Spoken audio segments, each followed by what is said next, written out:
Faction locked. All go. Hello, all you dorks. Thank you for joining me here tonight. Got some messages I need to check real quick. Salulu. She wishes to join. So let me go ahead and get through some introductions real quick and what we're covering. So again, thank you all for joining me. And Yin, I thank you for the super chat, but I'm not late.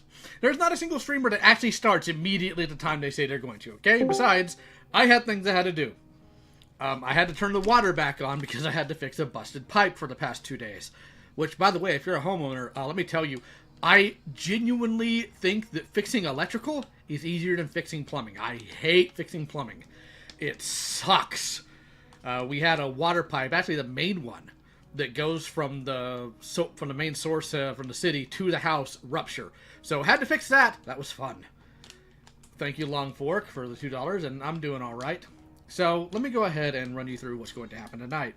Now, before we get started with the actual stream, yes, Gidgy, I know, sweetie, Gidget's yelling. I will not be letting her in because she is a destructive little curmudgeon. So I'm going to put something in the chat here. A few friends of mine are very much so struggling right now with circumstances beyond their control. This is not something due to laziness or anything like that. So I'm going to go ahead and post their GoFundMe in the chat. And if you guys can or you want to, feel free to give to them if you can. I'll be posting it in the server as well. Now, about today's topic, at least the first one, because we might do more videos if we have the time. But this one's like 37 minutes long, so who knows. So, the person this video covers, NeonCaffine, is somebody I've been cordial with. I've had some back and forth with them. There hasn't seemed to be anything out of place in the times I've talked to them, because usually it's just talking about content. They are an urban explorer, which is actually kind of freaking rad. And sometimes they'll tell me about weirdos that are commenting on my stuff and some of their back history. That's the extent of my interaction with them. So, I'm not coming in here with a super heavy bias for them or against them. We're going to see if this video stands on its own, or if it's, how do I put this? If it can actually prove what it's trying to say, right? So we're going to take a shot at that, and I see we have Lou here. Hello, Lou. I have arrived, and I'm not as sick. I'm still a little sick, but not as sick. Well, because I figured one of you would try to come in here, I actually have a room already set up. Yay! And I'm also going to take the moment, because I've opened a new portion of the server where people can make, recommendations for the channel of what they want to see and whatnot. So I'm going to go ahead and generate a new link. I'm going to put it in the chat here. Thank you, Angie, for the $2. I will make sure Gidget gets something. Everybody wants more Gidget. Now, there is something I am going to say before this starts. So, there's a content creator that I have consistently upset for almost 2 years now. His name is North. North is a former Fox Mafia goon. And I know he gets mad every time I bring that up. Well, why do I keep bringing up that North was in the Fox Mafia when Gilded Pooh was, and so was Pizza, and I seem to be okay with them? I'll tell you why. Because neither of them have exhibited the same behavior, and what behavior they have had that was, bad for the most part, has altered. So I'm not so concerned with them. North, on the other hand, is a clout-chasing goon, and I'm gonna tell you the one way I was petty. The one itty-bitty way I've been petty towards him. So the first person who ever went to Jar during all this shenanigan to get an interview was North. I told Jar North's not worth his time, and that he shouldn't even worry about it. So he declined to continue the interview. And North has been butt mad about it ever since he found out. And now he's big butt mad and running his mouth at his server about me, which is fine. He can cry into his Play-Doh for all I care. But the funny thing is, I somewhere have on my PC the stream he did where he got Cord Kitty, yes, that Cord Kitty, into a call, and they had an unironic courtroom LARP while trying to deal with serious allegations. Now, you can criticize how I've handled things. That's fine. Any criticism that isn't mean-spirited can only help me improve, in all honesty. But North is an absolute goon. And I know he's going to be hearing about this. So, North, I still have the call we had in another server where you cried. And I have a call where all of your lives are dragged out into the sunlight, including the one where you try to say that you were hacked because somebody broke through the firewall on your Minecraft server. So, fun thing about the Fox Mafia as a whole, outside of their vile behavior, is just about everybody in there was some form of LARPer, whether it be Cass Warfox and his I'm a protected person, witness protection, or SETI's whatever it was, because he's still butt mad. I love that. Actually, it was that stream that made SETI hate me because I ruined it. I ruined their op. Then we had, what's his name? Finnegan, who pretended he was a Fed. And then you had Base Catboy, a.k.a. whatever his goofy name was, who tried to convince people that he was a cyber hacker, even though he didn't know dick of what he was talking about. It was the funniest thing in the world. Maybe one day we'll talk about them more at length, but right now we're going to go over this video. It's done by, what's his name? I don't know his name. What's your name, doofus? Spondil. Spondil. Yeah. It was released last night. It's got 4,000 views by now, so let's go ahead and skedaddle into this. If you guys are ready. Who has messaged me? Who dares? Oh, it's the join log. Somebody joined whose account is under a year old. Skedaddle, skedaddle. I still must mod the server. Okay, I don't know who that is, but alright then. Agumon joined. Oh, not Agumon! You're gonna upset the Pokemon fans by having a Digimon in there. Okay, let's go ahead and get started with this.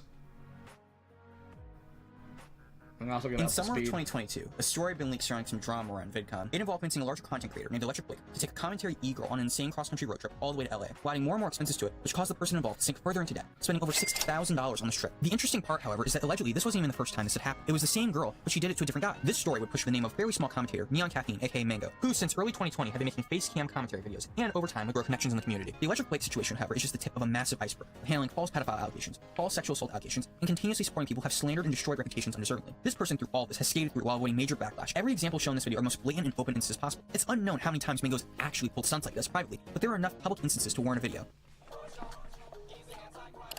Hello, the man behind this lasso.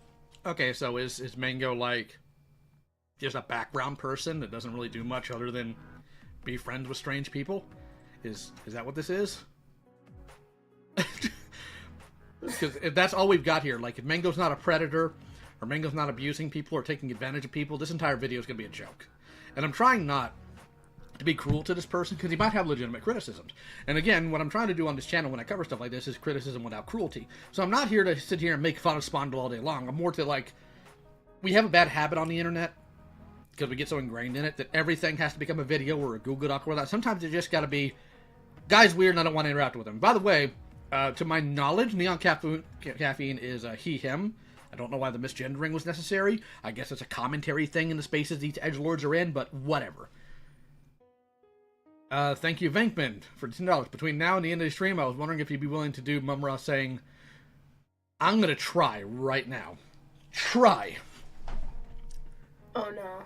Who put the bump in the bump ba bump ba bump?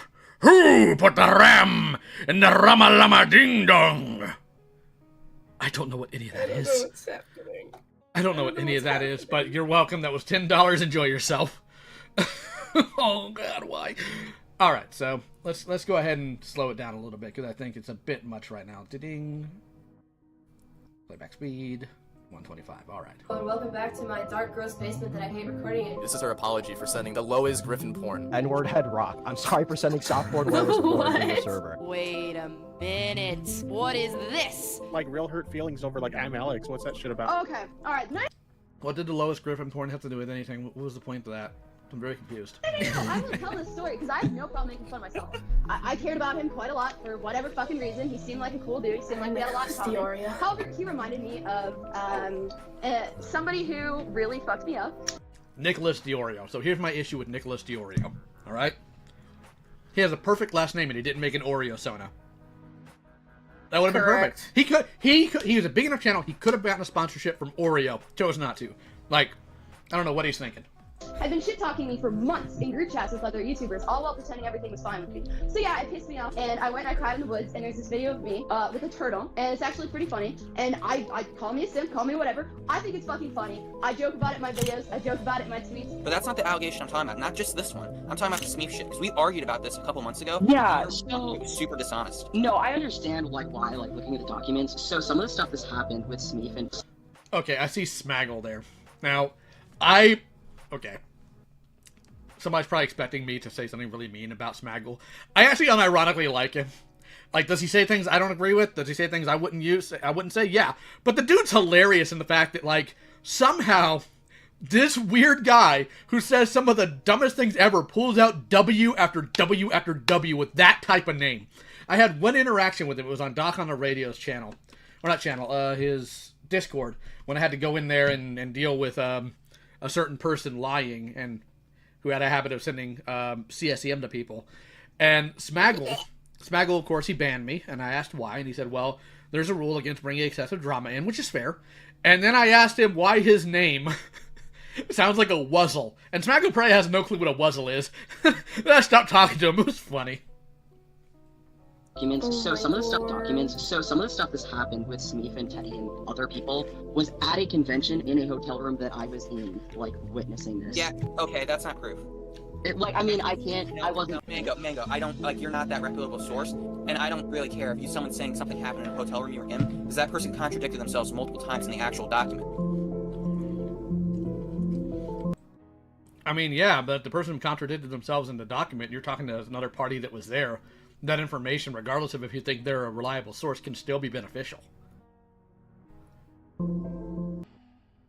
Mango is a 24-year-old content creator, originally starting out making face cam commentary videos, and over time they were able to network with a few notable creators in the community, such as Tipster, Ellis Mark, Bo Blacks, Augie RFC, and Nicholas Furio. We also can't forget Mr. Beast! No, actually, Mr. Beast. According to them, they were friends at some point. However, this is hotly contested. Their videos are... Good morning, Piss Nation. They're alright, I guess. They ran through most of the cartoon community. Just jargon and just stop. They had play on words there. But there are jargon and just stop. They had play on words there. But really, we're here to take a look at some of the situations they've been involved in and take a closer look.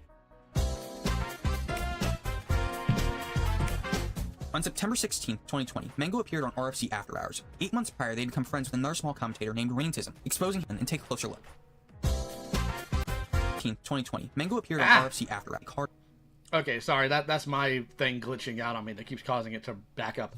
I have to ask, what is... Okay, I thought me going back and forth between my game was messing it up. Okay, I have to ask, what is the point of mentioning who they're dating if they have nothing to do with any of this?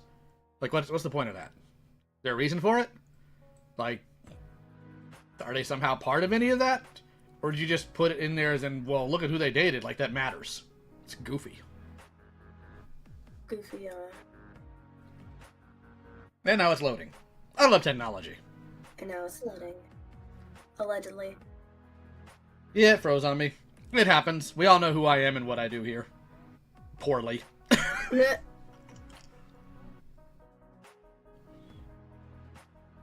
Oh, there it is. Allegedly.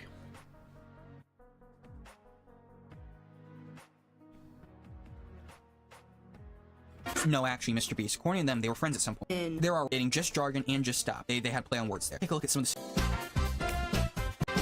On September 16th, 2020, Mango appeared on RFC After Hours. 8 months prior, they'd become friends with another small commentator named Raintism, exposing him for having a fake heart attack. While this situation has been confirmed by few other parties, the issue here is that Mango cannot get to the point of these stories they tell. Even looking at the comments from time, many felt that way. They're incoherent ramblings about Raintism. They're nauseating and downright boring. And honestly, there isn't too much here. It's just the meme, two retards fight. But it gives some insight on how they would present accusations as caliber against other people. What was the entire point of that? Like, did that need to be its own specific section, or could you have brought it up a little bit later on to give credence to another claim made? It's kind of weird the way that was structured. Let's talk about VidCon. Yeah. VidCon is an annual convention for content creators and fans, hosted every year in Anaheim, California, usually around late June. It's also where members of the commentary community go and kind of do their own little thing outside the convention. During summer of 2022, Mango met a content creator named Electric Blake, a TikToker most known for making tool review videos. Blake discovered Mango. There should be an event at VidCon where commentary bros can fight physically. That'd be funny. Mango and I his agree with recommendations. this. He would later join their Discord server and eventually... I also want to point out that this person, who's not Spondle this is a different person collaborating with Spondle, is actually respecting the pronouns, but Spondle is not. That's kind of crazy. Yeah, kind of bleh. Actually become good friends. As time passed, it seemed that Blake would develop a certain crush or feelings for Mango, and while it's actually confirmed as leaked DMs between Blake and Mango show Blake confessing his feelings. Eventually, Blake would ask Mango if they could take a road trip to VidCon. Initially hesitant, Mango would eventually agree, hyping up the potential trip to Blake, mentioning their connections to people such as Mr. Beast. Okay, maybe not Mr. Beast, but you get what I'm saying. Blake would also borrow close to $3,000 from his own brother, and Mango said they would help with expenses such as gas or food. But in reality, Mango had nearly no money, to the point where Blake even paid $500 for a pet sitter. Cracks are already forming even before getting out on the road. An issue Blake would have to face is having... Do we have evidence for that? Because just saying it isn't the same as having evidence. To stop at particular restaurants due to Mango having a food allergy, which you can't help, so you can hardly blame them. However, these particular stops would add up pretty quickly. Mango would also ask Blake to purchase them a GoPro, saying that they would pay them back. Blake obliged, but Mango allegedly never paid him back. Quick update, we actually confirmed that the GoPro was paid for by Blake, but it just happened to be purchased on Mango's Amazon account. She explains it in this really weird, goofy way. You'll see where this is coming from later. Keep in mind, this trip started all the way in Illinois. While nearing California, Blake realized that they had spent way too much.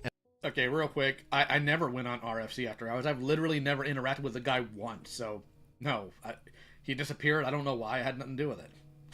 Or did I? And wanted to turn back around, realizing the potential that if they stay, they may not be able to afford to go back. But Mango pushed back, really wanting to see some of her internet friends. So Blake obliged once more, and they continued along their merry way. This eventually led to a mental breakdown from Blake, crying about how Mango didn't really care about him. Mango has denied this ever happening, so take it what you will. They eventually reached Anaheim, and the two started going to the infamous VidCon parties. These ones mainly involving commentary community people such as Turkey Tom, Augie RFC, Bo Blacks, Aiden Projects, and Dumpy. Blake obviously felt a bit out of place at these parties since his genre of content wasn't remotely commentary related, and he had very little clue on Alright, so the only person I know who was in any of these spaces that could comment on this on a like personal level is probably Creepy Reading, but knowing him, his sleep schedule's so bad he's probably not even around right now. And man, my computer is not having fun with any of this. What the heck is going on here? Everything keeps freezing all the time. Such as Turkey Tom, URFC, Bo Blacks, Aiden Projects, and Dumpy. Blake obviously felt a bit out of place at these parties since his genre of content wasn't remotely commentary related, and he had very little clue on who some of these people were. By this point on the trip, Mango had accrued nearly over $1,000 of transactions on their Capital One credit card. Keeping track of transactions for this trip is a bit difficult, since their posts about the situation have long since been deleted. So only through Cozy Camper and now Recordings coverage of it, we have archives of transactional history. We'll take a look at those in a second. At some point during this part of the trip, Blake had caught COVID and was forced to self-isolate, meaning he had to spend more. What did what they have to spend on their card have to do with anything, or is anybody's business? I'm very confused here. Money on the already expensive Los Angeles hotels. Also during this time, Mango would accuse White Glove, yes, White Glove, of swatting the hotel they were staying at. When Matt Pitt asked Mango for a bit of backstory to this, they said they assumed that they were being swatted by White Glove after some Twitter drama. They came to that assumption, it seems, after Stinky Blue Rat had thought they saw a SWAT team, but was just, quote, armed cops. Mango then goes all these freaking names, I swear! Goes on to say, at least that's what Aiden thinks. You'd have to ask Stinky Blue Rat. Wait, what? Blue Rat also accused Blake of using their toothbrushes to give them COVID. However, after Blake healed, he and Mango would make the journey back home, making a few pit stops, most notably in New Mexico, visiting places from Breaking Bad. The two would eventually reach Texas, where Mango's new boyfriend lives, this being Pan Pizza, a YouTuber with more than 400,000 subscribers. Yeah, just a side thing. Mango on the way to Los Angeles had asked Blake to make a pit stop at a different boyfriend's house to break up with him in order to get with Pansexual Pizza. But back to where we Okay, that's weird, and was the shot at Pan Pizza really necessary? And to be fair, I've taken a shot at Pan Pizza or two in older videos from like 6 years ago. But like, that was over his opinion on things. What was the shot there about? Pansexual Pizza? What does any of this have to do with anything? Like, who cares who this person dates? Why is it anybody's problem? we were. It was at this point in the trip that Mango's credit card had finally maxed out. And while we're on that subject, let's take a look at those credit card statements. Well, it shows they spent a grand total of $1,825.12 just on this credit card. It's not known if they had any other credit cards or banking cards they used, so the total could be much higher. Now, what actually caused these bank statements to get released in the first place? Well, on July 7th, 2022, just a week or so after VidCon, Aiden Projects leaked on Twitter that Mango was financially exploiting Blake, and had allegedly done it with other individuals in the past. Nicholas Iorio had tweeted to get in the past. Okay, I just want to say, $1,800 is light work. I spent that day one at TFCon. Y'all are scrubs. Scrubs, say I. Also, give me a second. I need to see if there's a way I can, like, fix what's going on here, because it's starting to actually irritate me. Once it unfreezes. Oh.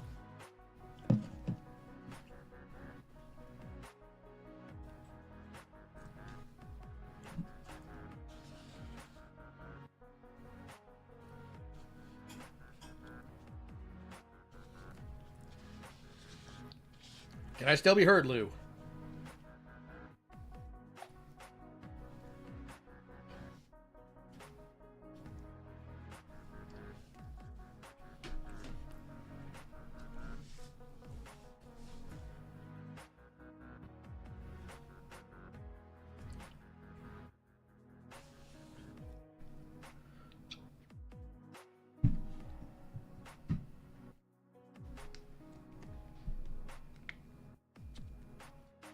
All right, can anybody hear me? I don't know how to lower the video quality. I am very dumb. Y'all are putting way too much trust in my intelligence on tech. Okay, let's try stream settings. Hold on.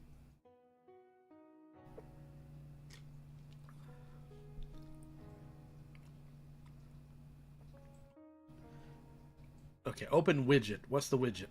Okay, the widget doesn't tell me how to fix anything. Okay, hold on. Medium. Tiny. So, you're watching this on the watch room, right? Yeah. Okay, I'm seeing if I'm gonna change it to medium and see if that works. I don't even know what half these settings are. If you go, if you like, scatterbrained, the little gear bottom right of the video, like right by the time bar, you'll see the gear. You click on Quality? And it'll be right below. Yeah, quality. I have it. I'm clicking on medium, but it's not doing anything. So, yeah, it's not doing anything on my end either. Give me a second here.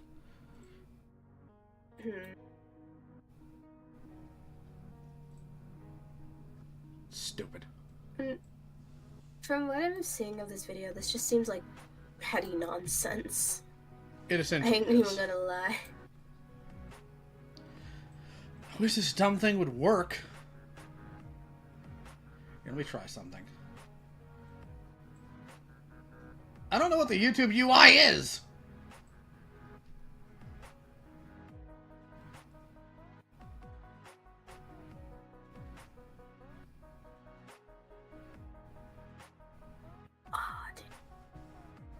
Who's your assistant? I don't have an assistant. It's just the Lou. Even if thing is, if I download it, all it's gonna do is just make it to where Lou can't do anything. So let me try here. Let me try something. Try asking it nicely. It's just weird. Let me try if I edit it. What happens if I try to edit this goofy thing? It freezes more. Love that. That helps very much. We love it here.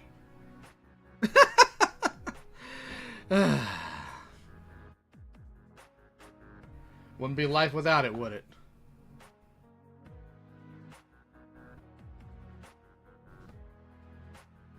Funny thing is, now it won't even let me look at what's going on. Oh my god. I am the king of scuff.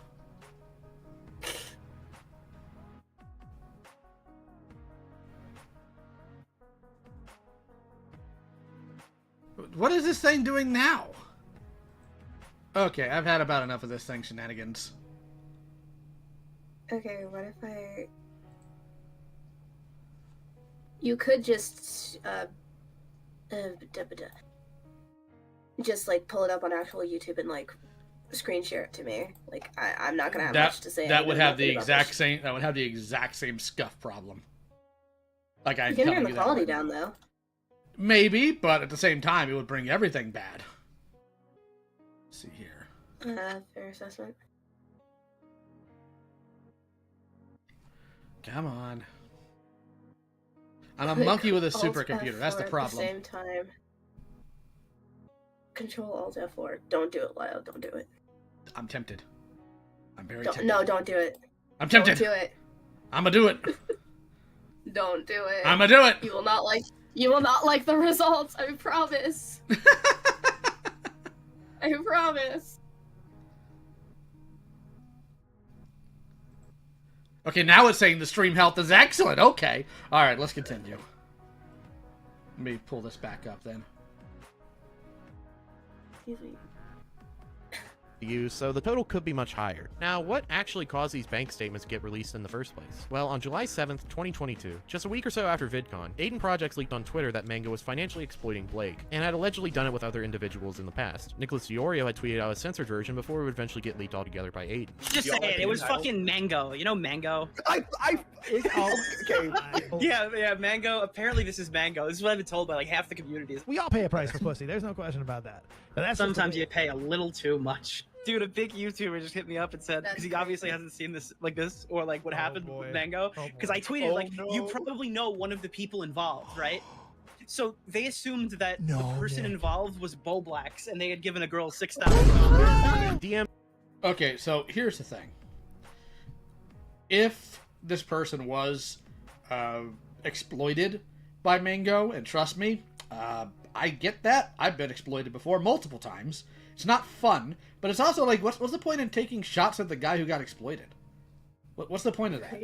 It's just ghoul behavior. Like, if you're gonna get on to Mango, get on to Mango. But like taking shots at the guy who was exploited, if he was exploited, is horrifically wrong. Let's see here. Somebody did ask me a question. This guy with the Bender profile picture. Where is it? Where'd you go, Bender? On your doggone Planet Express. Kiss my shiny metal ass. Alright, I did change the video quality. Are you and Angry Slug ever going to be friends again? It's always sad to see friendships end. We'll see. We'll see. Thank you, Ace. Click Control, Alt 4, F4. One day. Alright, so let's continue this. DMs and text messages between Blake and Mango would also be leaked, and the text messages leaked were interesting. It seems that Mango was borrowing money from her new boyfriend, opening a line of credit with him that The effing card run out, now you're just gonna owe Pan money, so whatever he says you owe, once we leave Texas, you owe. We owe Pan whatever you spend. You don't have permission from me to open a line of credit with Pan that I'm responsible for paying. Do you actually think that's an appropriate thing to do? Assume that I'm going to accept responsibility for a line of credit you open with someone else. Okay, it's kind of hard to tell who's talking there, but wouldn't this be between Pan and Mango? What's Pan said about any of this? Mango wanted Blake to be responsible for paying, which is just Good absurd. question. On Discord, We'll Blake never claims know the he's answer. $6,000 in debt and can't even afford to pay his rent for the month. Mango simply responds with, I told you, when my card runs out, I can't pay for shit. Almost like they put an entire trip on their credit card without any other source of money. Besides Blake, of course. Mango would respond on the same day, saying that between them and Okay, that's irresponsible, yes. If Mango's exploiting Blake, that's still an issue. But like this, what's the big issue here? What's the big problem? I'm very confused about why this needed to be in a video. Blake, they'd only spent $4,000 on this trip. Oh, and they just have autism. Mango then goes on to state that the two are in a call sorting this out, and Blake is confused why Aiden was tweeting about it. But it's a bit contradictory since Blake had apparently asked Aiden to leak it. Okay, that's just snake behavior one way or the other. So... Ladies and gentlemen, I am going to expose Mango right now. No. Okay. The person that is calling them out or whatever, they'll get in a call with it. They'll convince this person to just like be quiet about it or whatever. And sometimes they'll speak on other people's behalf. They'll be like, "Oh, this person agrees with me. This person agrees with me." When in reality, they don't. While Mango is saying that he's very confused, he's very confused why Aiden is tweeting this. The guy is in my DMs actively thanking me for tweeting it. Mango then makes another tweet stating that the trip total was actually closer to $8,000, with $6,000 being from Blake and the other $2,000 being from Mango. At some point, at least from Cozy Camper's video, we can see that Mango had told Nicholas Diorio that they had maxed out their credit card, spending around $1,300. Mango also, now again he's communicating through other people, told Nicholas Diorio that he maxed out his own credit card, spending around $1,300. Which doesn't make much sense when looking at the statements provided by Mango. It shows up until about July 8th that the total was about $1,489.49, as everything afterwards happens post-Augie stream, which means they lied about maxing out their credit cards at $1,300. Mango says the fact that 6K is a lie. Mango maxed out her own credit card, spending about $1,300 of it herself. So Okay. she's claiming right off the bat that she did contribute, otherwise was not known publicly. On top of that, apparently it's not even that guy's money that he spent. Apparently that guy spent his brother's money. Apparently Electric Blake last night had a conversation, and they're both in like total agreement, and the only people who don't realize that are Aiden. That's not true at all, and I'm going to expose it right. Wait, but why didn't you? But apparently there was a big call between Jalen and Raintism, got the two of them into a call to hash out their drama. I asked Nick if he happened to remember, and sadly he couldn't, but it makes sense. This happened about 2 years ago. This entire section has been the build-up to what we will go on to discuss next in future segments. If the only, quote, bad thing they did was get a simp to spend $6,000 on a trip they both took, then you wouldn't be watching this video. Alright, let me try to put down a fairly stable timeline. On July 7th... Then why is that the main focus? We are 11 minutes and 52 seconds in a 37-minute video. What's the meat here? I guess it's the introduction as to like how they started getting controversial in the first place, if I'm giving this the benefit of the doubt. The text messages between Blake and Mango, and at the time, most didn't know who local E-Girl was. Nick attaches a Discord DM between the simp and E-Girl with Nick's caption reading, "Simp 1 can't pay rent, has assumed $6,000 of debt on E-Girl." Some point after this Nick tweet, at about 8 p.m. EST, Aiden Projects dumps uncensored messages, revealing the person in the text messages was Blake and Mango. Aiden attaches the uncensored Discord DM between Mango and Blake, where he states the trip has cost $6,000. This means from this point on, Blake has stated to Mango that the trip was $6,000. Mango would reply to Aiden at 8:29 p.m. EST saying, "I spent $1,600. Blake is mistaken. Please speak to him." Then Mango would make their own tweets about the situation about 8:30 to 8:31 p.m. EST, where they state they're on a call with Blake and there's been some Yes, SGC, I'm either suffering or buffering, one of the two. confusion, and Blake was confused why Aiden is tweeting. However, Aiden would later provide proof Blake asked Aiden to leak it. In a later reply to Harley TBS at 8:38 p.m. EST, where they asked when did Nick A-Space says, "This is simply to build a scene and give you an image of the environment of the situation. Storytelling allow." I don't need storytelling for an exposed video! leak it. Mango says, "Probs an hour ago, cause this all just happened, LMFAO. Blake and I just been chilling in a call this whole time." At about 8:40 p.m., for the record, both Blake and I spent $4,000 on this trip. Blake and I just have autism. And this is where the timeline becomes muddy, due to the fact of we don't know. Spending a lot of money on a trip. Hashtag just autism things.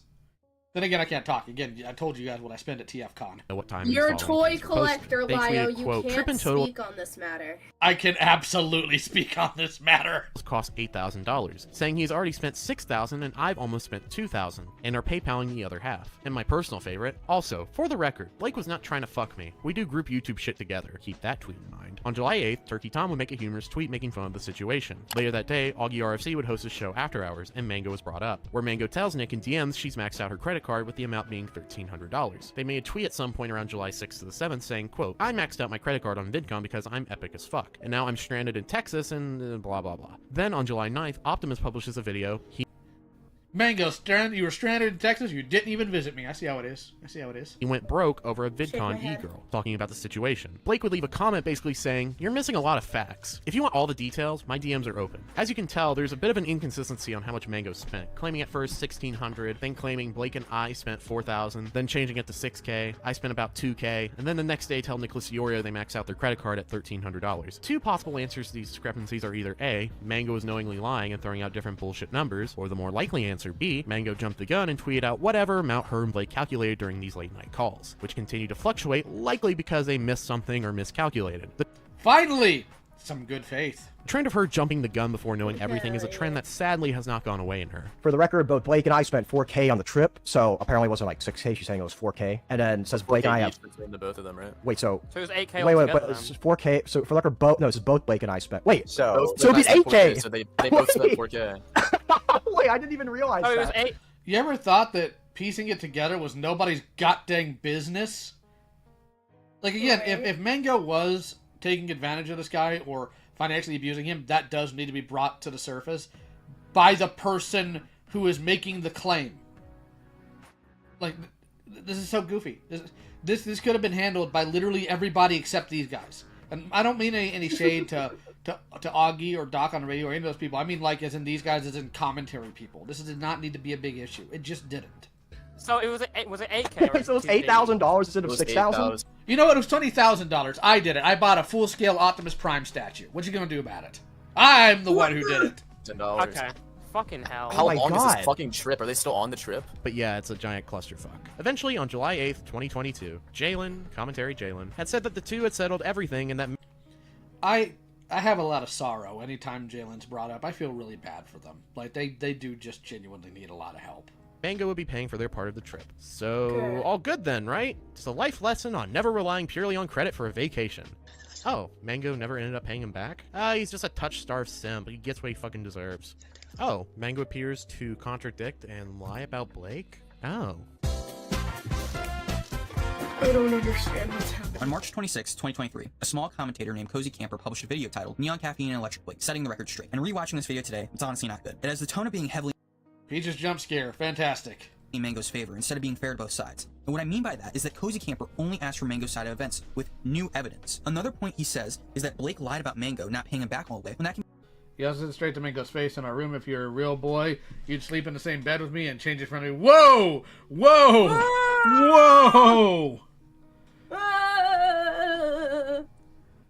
Whoa! Okay, firstly, transphobia. Secondly, does this guy just think us dudes get naked around? Am I the only guy that, like, recognizes that dudes don't do this stuff? Because first it was Jar and the roommate butt touching, and now it's this. Like, what? What?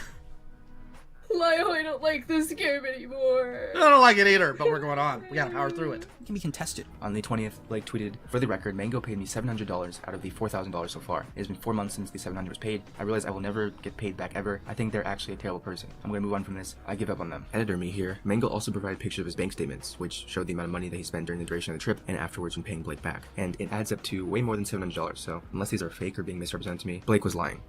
Okay, so if the guy who is affected says, "Here's the total, I'm moving on," why is this still ongoing? Why are we halfway through the freaking video? He's closed. Well, there is a $720 transaction, which later in our conversation with Mango showed proof from PayPal that it was to Blake. For all we know, Blake could be lying, but either side hasn't presented enough evidence. More can be discovered about the video if you take a bit closer look at it. In the intro he uses from a Tom Dark video about Dak Pina that was uploaded on March 10th. Again, let me remind you, Cozy Camper's video was uploaded on March 26th, potentially hinting at the fact this video is rushed. We can't say definitively if this is true, but the time is a bit strange, especially Evangelion reference. Cringe. For the intro of the video. At VidCon 2022, there's apparently a negative experience at an Airbnb with Veronica, Sunny, and Mark. Braxton was there with his friends NeonCaffine, Dumbsville, as well as Chris Pratt. In DMs many months. A lot of people that are just listed are fucking losers. Mostly just NeonCaffine. She's a fucking nut job.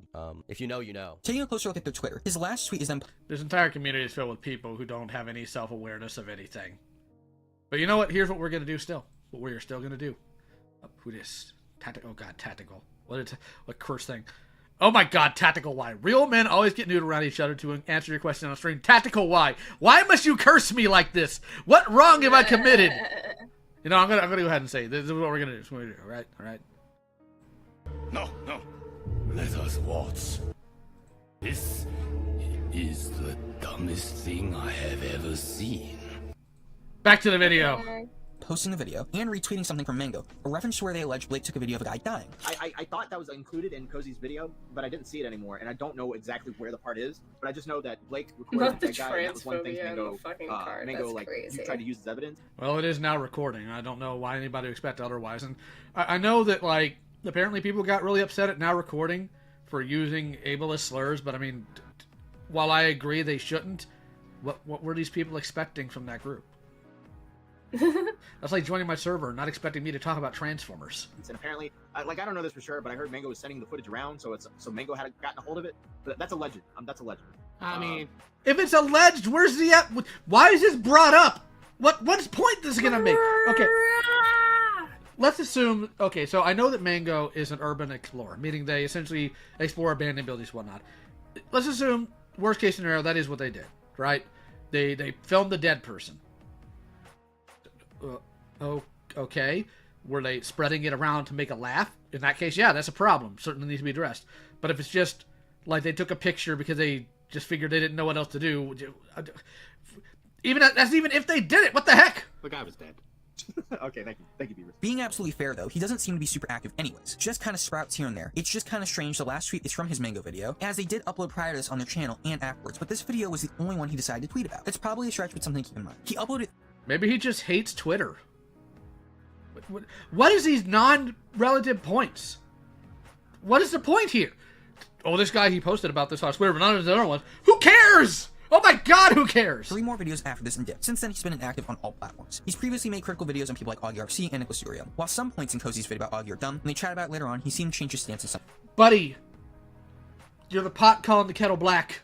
I'm sorry, but you are. things. Even if you 100% side with Mango in the Blake situation, Cozy Camper's video omits certain info and frames things in an objective context when they can be debated on constantly due to only seeing very skewed proof.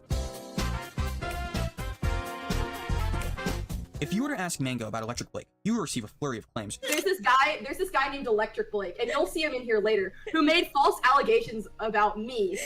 Wait, hold on. Drankle wants to join, so I'm going to wait for them to hop in for a minute. Drankle.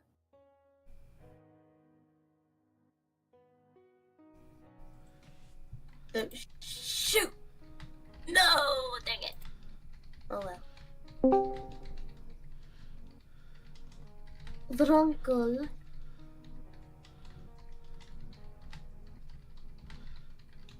Hello? I am just muted. Well, Mal, wakey. So, what can I do for you? I just wanted to come on and say hi. Oh. Do you want to watch this thing with us, or do you just want to say hi? No, I want to watch it with you guys. Alright. Let me get the link. Yes, please. And sent to Drankle. I'll wait for you to hop in. And yes, Bankman, I did catch that terrible Thunder Lizards reference. When will the hurting stop?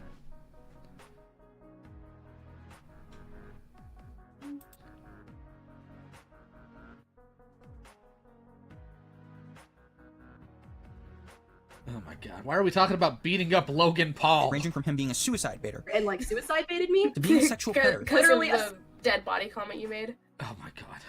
Sexual predator. They made inappropriate comment. Hold on. Blake is 29. He sexually harassed me when I was 21. There was a minor 17 named Carter who was also sexually harassed by Blake. The thing with the minor essentially was Blake was in a call with his minor, telling some other graphic sexual stories. The minor and others asked him to stop because there's a minor there. Instead of stopping, he continued to say, "I bet you get off to this anyway," to the minor. Okay, that's like not good. Egregious behavior. It's not the same as being a predator, though. It's to a 17-year-old. Jeff Pina manipulated Electric Blake into sexualizing a child in a Discord voice chat. To being an open and proud lolicon. Let's start with the suicide baiter / fake car accident. The message You'd have you're to be about to get is cripplingly from me, by the way. Okie dokie. Let me go take a peek. retarded to think this is real, and that's not an exaggeration. Mango, in her infinite wisdom, posted the actual screenshots of the fake car accident, and it's very clearly Blake just making a joke that Mango took seriously, and now she's attempting to spin it as legitimate to make herself seem like a victim. Her defense for this is that it's a personal subject because her friend died in a car accident, which is a personal subject because her. The other claim of suicide baiting comes from Cozy Camper's video, wherein that you can kind of side baiting comes from Cozy Camper's video, wherein that. Why is this thing repeating on me? Oh, because my computer froze again. Love that. You know, sooner or later, I will not be the Scuff King. That is not today, but sooner or later, it will happen. In March, when I fix your computer, it will be. My computer is fine. It's a user error. So, let's see here. It's a user error. I have to add something into OBS, so just give me a moment because I was asked to do so. So, where is... We'll put it here. Did we lose Drungle? We lost Drungle. Yes. Rip. We lost Drungle. Rest in peace. Image, there it is. The file's huge, so you're about to get jump scared on OBS for a second. Yes. But I'm used to that. Where is my pen? I don't know. Where is it? Oh, no. That's a you problem. Let me be me, Lyle. I'm not stopping you from being you, dork. Yeah. No. Oh, I found it. This is why I'm cursed. I have it now. Everything's good. Everything is as it should be now.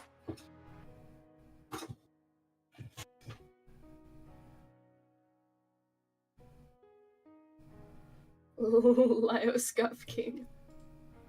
Alright, so let's see here. Transform. Stretch the screen.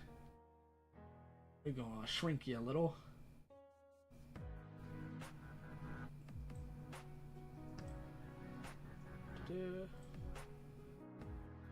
I hate that OBS immediately ignores other things.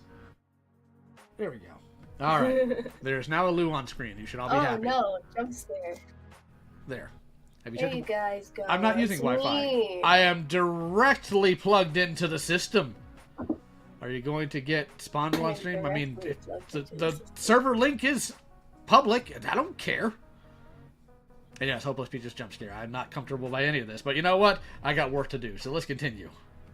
You can kind of see where they're coming from with that claim. But I'll be honest, I don't think he was doing it for attention. The dude's just an idiot and wanted to test their loyalty. This is still a shitty thing for Blake to do nonetheless, and he definitely deserves criticism for doing this. But it's incredibly hard for me to legitimately care about it, and it's entirely irrelevant when it's already been hashed out and you agreed to pay the guy anyways. Another claim was that Blake had filmed the body of a dead man in some motel parking lot. Apparently, Mango allegedly got footage from it and sent it to some people. As according to Cozy Camper's description, he says, Doc on the radio confirmed the Blake took a video of a guy dying. Doc confirmed its existence when Cozy Camper himself tweeted out the supposed video and later deleted. Oh, is it Blake that... Okay, I thought for some reason that it was Mango. So what does this have to do with anything even then? Even more so, what does this have to do with anything? Mango had sent Cozy the video for him to look at and not publish, which is likely what I was taking down as Doc said. So, man, are you telling me Blake recorded a guy dying from an overdose, Mango saved it on their phone, and they didn't want to send it, and now Cozy Camper just released it? Cozy Camper released it because Mango sent it to him. Wait, am I allowed to watch that on wait, stream? He released it. No, he released it. Like There's no shot. There's no shot. He literally Fuck just off. released it. No way. Oh my gosh. Send it to Smaggle. Make him watch it first. Get the raw response. Why? Are you insane? What the fuck? Oh my god. Why did Mango say that they had they were saved on their phone and they want to send it? Dude, these people are crazy, bro. Like, why? Like, dude, why are you dude? Oh my I'm not god. I'm not linking that. This will literally get me banned. This is literally an insta ban.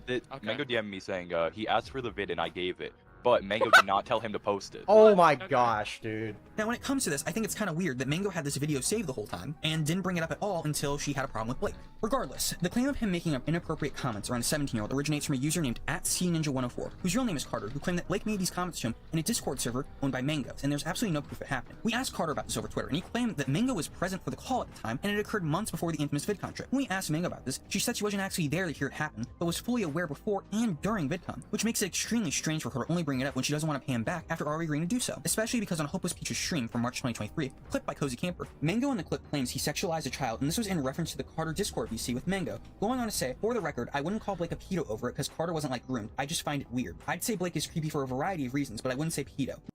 Yeah, that's the thing we have to pay attention to when it comes to stuff like this. That unfortunately, a lot of times people say things around kids they shouldn't. It's not inherently predatory, but it's still wrong, and they should still watch what they say around kids, like just in general. People are going to screw up sometimes, but just, be aware of it. Now, the claim that Carter made inside the Discord VC was that Blake was making inappropriate comments about hentai and saying that he probably jacks off. Liar, you need to read the video transcript. I ain't got the patience for that today. To it while in the call. As for the lolicon claim, this is something Mango just says randomly in the replies of Skeletox of all people, a commentary orbiter known for his 88 IQ score, playing Who's That Pokemon with commentary e-girls nudes, and for replying to people with photos of cheese over a man's nipples. After looking into it, the tweet in question looks... What did that have to do with anything? What does this have to do with anything? What did his backstory have to do with anything? You could have said what Mango said in there without even bringing up this dude's backstory, because it doesn't matter. It's irrelevant to any of this. Very bad, and the defense is incredibly questionable, as it's a common lolicon talking point. But doing further research, the character is actually in their 20s and looks nothing like a child. Mango backtracks and says part of that is in reference to his sus tweets, even though the ones they showed us.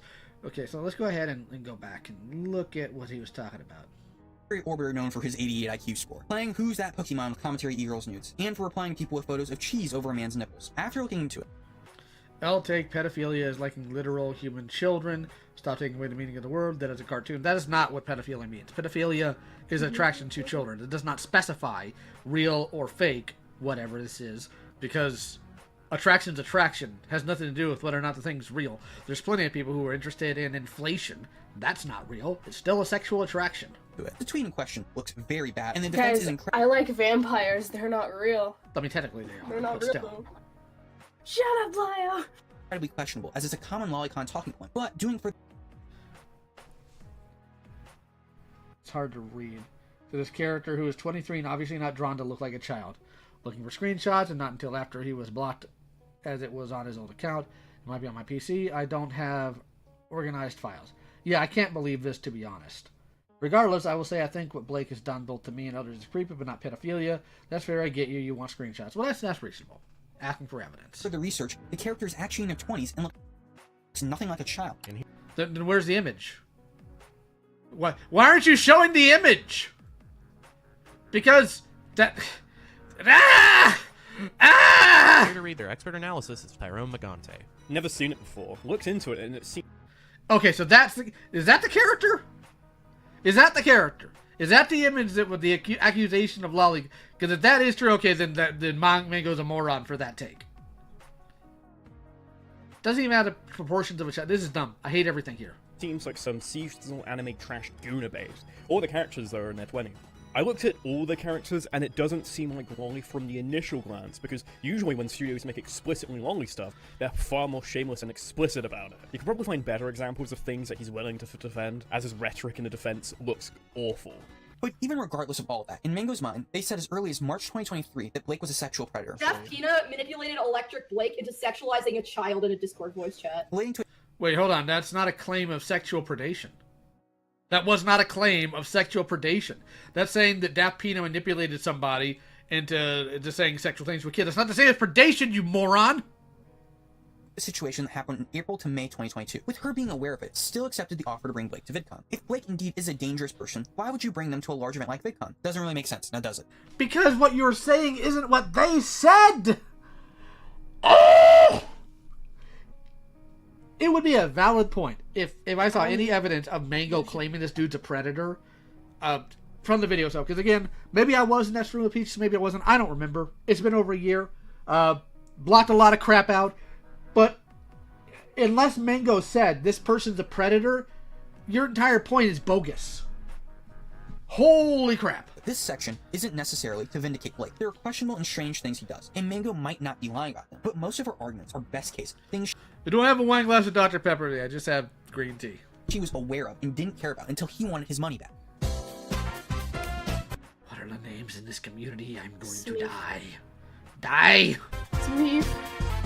Smeef is a former media commentator that was bullied off YouTube and Twitter due to allegations levied by popular Twitter artist Teddy Draws of financial abuse, mental abuse, and sexual abuse. If you were to look at Twitter at the time, you would think that not only were the allegations entirely proven to be true, but also much more severe, with some claims stating that he's a pedophile and rapist. However, the story is much more complex than this, with it appearing to be entirely fabricated by the accuser with no proof at all.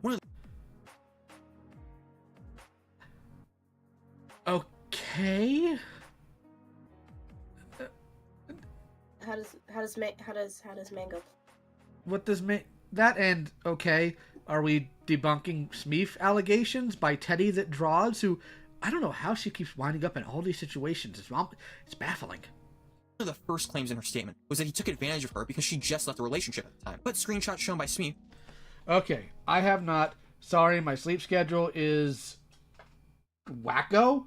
That's not how you spell wacko. That's Waco. LOL. Can I tell you something TMI if you promise not to treat me weird for saying it? Hey, nah, I won't. Tell me. I don't think I'm asexual. I think part of me just knew that Jack wasn't attracted to me anymore, so I just shamed myself into not being horny anymore. But now that I'm not in the situation anymore, I want to F so bad. Like 200% horny for no reason. I want to go back to Vancouver just so I can get... Did this need to be public? Let's see if there's actually a point made here. Isn't Teddy Draws and Teddy that Draws... I don't actually know. Good point, Mal. Are they different people?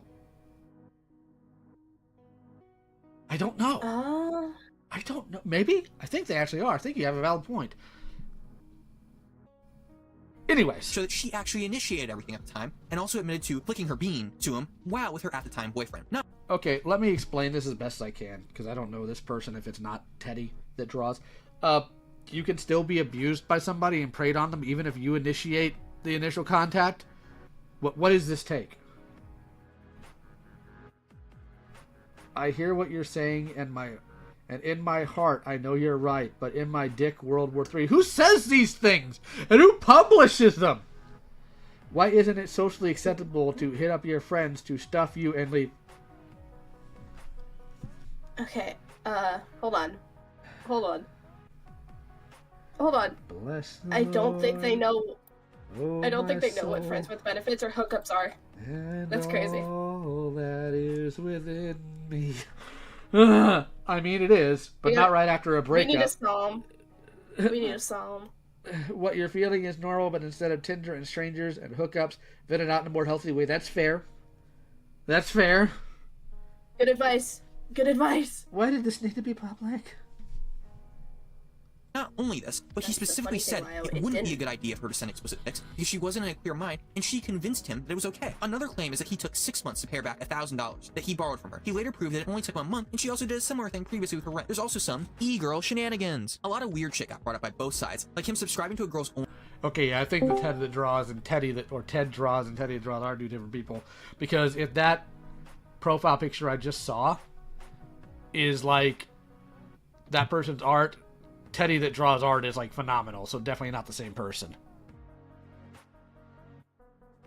So let's continue the pain. OnlyFans, as if any of that actually matters to the public. Now, I can understand why a lot of people weren't willing to sit through a 23-page document, but at the same time, when allegations pass him the link are being covered, just assuming someone is guilty instead of looking into it is insane. The primary factor that implicates Mango in this is her support of the allegations and the fact that she is still friends with the accuser, to the extent that she tweeted out that she I can't make anyone cut anyone off, but I know if you try and invite me to a space they're in, I will instantly leave and probably be less likely to join spaces I'm invited to in the future. I won't shame anyone regardless, but if I only dip from the... Okay, if Mango took the accusations at face value and didn't look into them, like, that is a problem, but that's the majority of people on YouTube. So why is Mango specifically being called out? What? What do you want, Twink? Fucking watch together link is invalid. Your mom's invalid. Damn! I mean, you're right, but like, give me the link. Fine, here. I sent it and it didn't work. Yeah. Anyways. I need it from the original. I also want to say, randomly diff stuff. No. Now you got. I don't know what the last part is.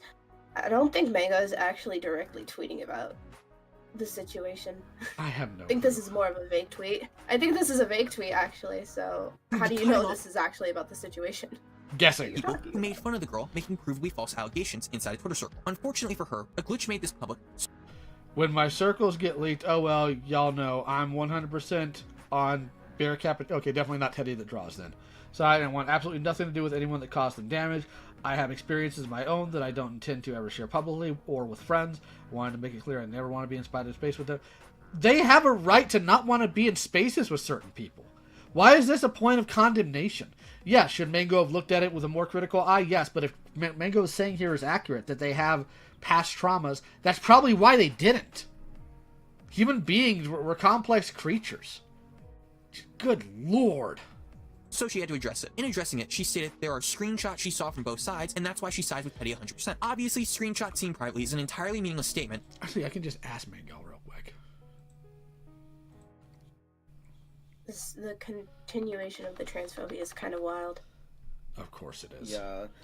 Even though your collaboration partner managed to have enough respect to respect Mango's pronouns, which is kind of crazy. I want to make sure I get this right. Also, like, this was from a year ago. Has this person checked to see if Mango still stands by this? I'm very confused. This is tea.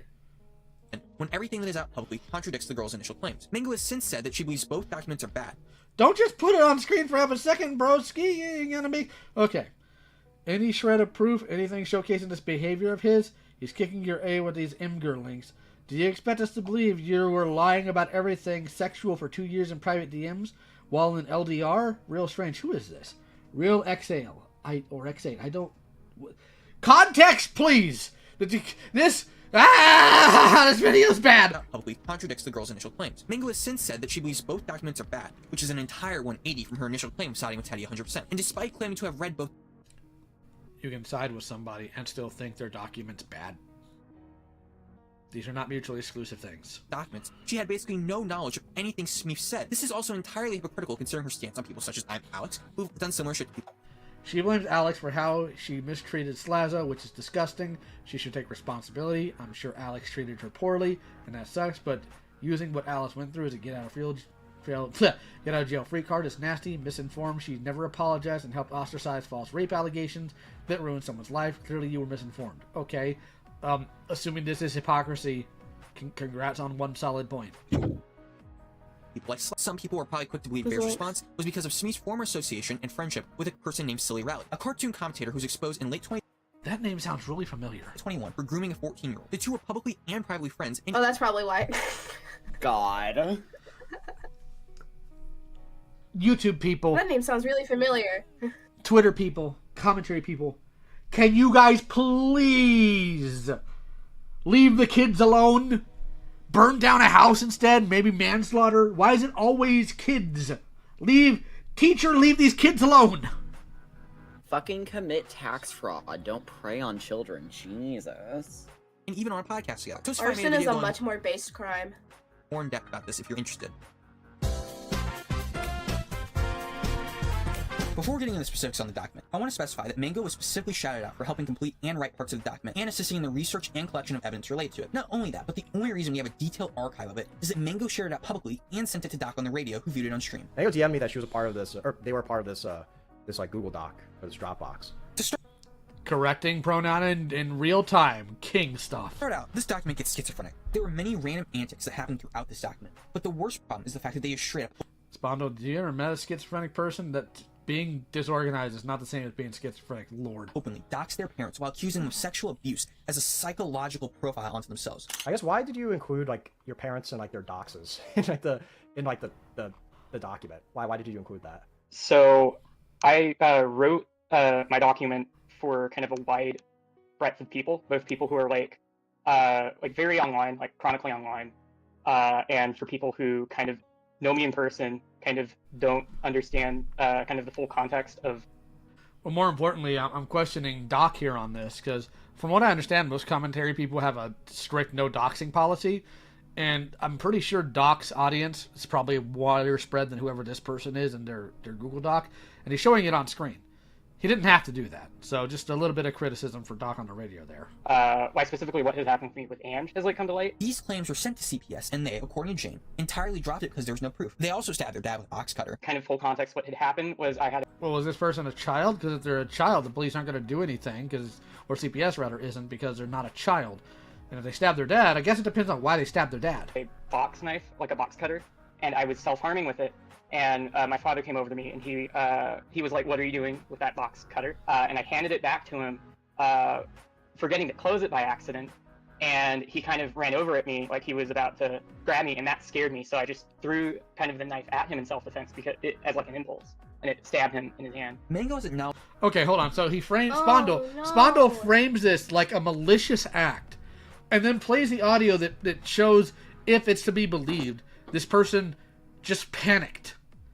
They didn't say, hello. Hold on. Go ahead. Is Mango schizophrenic? Not to my knowledge. Something that was said, or is that someone else? Okay. Spondo was claiming, I think the doc maker was schizophrenic. Okay. Anyways, yeah, exactly what Laya was saying. Like, imagine running up to somebody, not calmly walking, running up to somebody who was harming themselves and being shocked when they act in a state of panic. It probably, based on what they're describing, and considering it's a box cutter, it probably, quote-unquote, stabbed him, as in it, probably just grazed his hand. I think Mango's just phrasing themselves in a kind of iffy way. Well, again, that wasn't even Mango. That was somebody Mango was helping write a doc. Yeah, so bro, I can tell you're playing a video game while listening to this. Go ahead, Zach. So, okay, I've been here for all of 3 minutes of video time. Has the entire fucking video been this? Yes. It's been nonsense that I cannot keep up with. And I can, and I hate it. I kind of blame the fact that I'm sick on it. Oh my... I'm surprised y'all didn't get pissed enough to stop. Look, I ignore my limits. But no, like, again, let's say that Mango helped with this, all right? Let's assume so. That doesn't mean that Mango agrees with everything in there or how it's formatted or what's said in it. Ultimately, that's the doc maker's business, and their accountability therein. The way the guy framed it, it's like, this person stabbed their dad, and then went to a clip that gave full context for what allegedly happened, which isn't the same as willfully wanting to harm your parental unit. At best case scenario, he was dumb and read into it. Worst case, he's being malicious. Me when I say a thing and then my evidence contradicts said thing or makes thing that I said sound really fucking dumb. Prison made Luke behavior. Anyways, continuing. Acknowledge the flaws in this document and backtrack their involvement with it. On December 23rd, 2023, I confronted Mango on the allegations relating to Smeef and the Jane Amber doc, and it's certainly interesting. Mango backtracks entirely on the Jane Amber document, and initially says they just sent it to Doc because it was interesting, despite being credited for assisting with it. This document has, like, doxes in it. Like, did you, like... Yeah, no, I did not know this. I did not read this because I've been at my parents'. So this stream, I was seeing it alongside you guys, for the record. And I DM'd her. You're pretty stupid for that. Yes, no, I DM'd her the minute that I saw that on the stream and said, why did you do that? No, I am... Hold on, that's not contradictory by nature. Mango may have helped with an earlier draft of it, or maybe in the early parts of it, or maybe even helped with grammar and spelling. But when they go to their parents' house, and they share it saying, oh, this might be interesting for Doc to cover, and then discover that's in there, like, these are not opposing concepts. Lord. Right there with you. I also, because I DM'd her some of my criticisms throughout the stream. It's the fact that, like, this person, like, obviously they shouted you out with it. They even said that, like, you're a part of it because you verified the identities too. And then you send this to, like, a stream with, like, what, like 100 or so viewers? And that's, like, promoting it. And you didn't even, like, read through it. So that kind of just, like, I don't know. To be fair, I didn't say, oh, like, all I had said was, it's a schizo rabbit hole. Like, Doc can confirm. I said it was that doesn't mean that it's right, a but rabbit hole. okay, I see Spondal's point here. But with the Smeef document, Mango used an event that happened in a hotel room, according to her, as justification for defending the allegations. Something that happened in the hotel isn't even an allegation, and there are multiple proven contradictions in the document. But that's not the allegation I'm talking about, not just this one. I'm talking about the Smeef shit, because we argued about this a couple months ago. Yeah, so it was super dishonest. No, I understand, like, why, like, looking at the documents. So some of the stuff that's happened with Smeef and Teddy and other people was at a convention in a hotel room that I was in, like, witnessing this. Yeah, okay, that's not proof. I mean, I can't. I wasn't recording. Mango, I don't like. You're not that reputable source, and I don't really care if someone's saying something happened in a hotel room you were in, because that person contradicted themselves multiple times in the actual document. Oh. So you can say, "Oh, this happened in a hotel room." I don't believe you. That's fine. Like I said in reply to you on Twitter, I understood completely why you didn't believe me. You can say you understood that, but then you also made comments saying that it was bad to make fun of the alleged victim when the alleged victim was obviously peddling like bullshit. So it's not something where it's like, oh no, it's like, oh, I have this perspective I can get by other people. You were actively dismissing people for having like the opposite opinion based on the actual evidence that was presented. No, yeah, you got a point there. In a later confrontation in DMs, Mango tells us what the story is, and as it turns out, it's just him being aggressive to some random dude named Link, which has nothing to do with what Teddy said. Mango also jumps around constantly with the storytelling of the Electric Blake situation. Okay, Blake, you did not hear a typewriter. You heard me fiddling with a transformer. And gives an incredibly charitable story towards herself of what went down, in the most retarded way. And a lot of it I did not push Mango on, due to very vague knowledge of the situation at the time. Mango also never mentioned any of the claims of being a pedophile or lolicon like she previously did on Twitter, which makes me doubt those claims even more. Many of my points I made at the time about Mango... Can you pull up the evidence of the claims, doofus? You jumping the gun out. I apologize. I've been trying to be nice. I shouldn't have called you doofus, but still, evidence, please. Allegations, and not taking the time to look through things, they said that from now on they will. Well, would you believe they made a false allegation again? Goofy ass music, This is one of the more recent events, happening in April of 2024. Mango accused an 18-year-old of being a pedophile for talking... Hi, you behind bars and no amount of ooh, I'm so cute will change the fact that you're a pedophile. Okay, what's the claim here exactly? Sexually to a 14-year-old. The issue is, they weren't 18. They were 15 to 16 at the time. And the allegation was an entire nothing burger. Oh, Narpy's a familiar name. I don't recognize it, but just for the record, to Spondle here, according to the DSM-5, you can be a pedophile at 16, just so you're aware. Because the term, or the word pedophile means attraction to children. It does not mean child assaulter.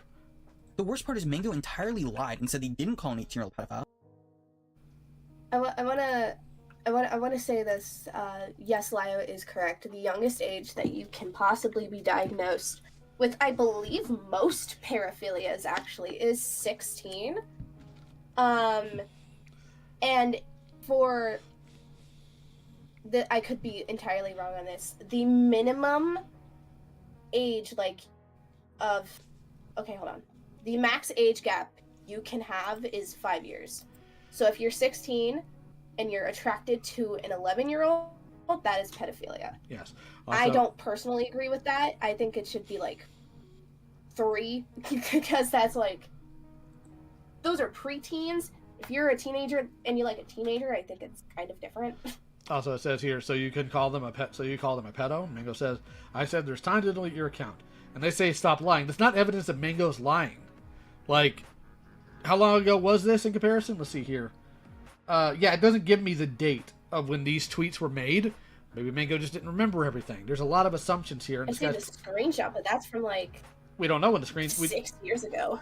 Yeah, but at the same time, we don't know when the tweet on the screen came from, so we don't know. But the tweet is archived. They've still never apologized for this. Also, at the same time, their retard dipshit friends, like Crying to Abyss, said they actually are still a pedophile, even though they're 15, because of an edgy joke they made. There's nothing about being 16 precludes from being a pedophile. True. I'm not sure what you're talking about here, because the kid said they were 8, not 14. Ooh. A 16-year-old saying they like gay young boys to an 8-year-old, still very much pedophilia. Well, it depends on why they said it.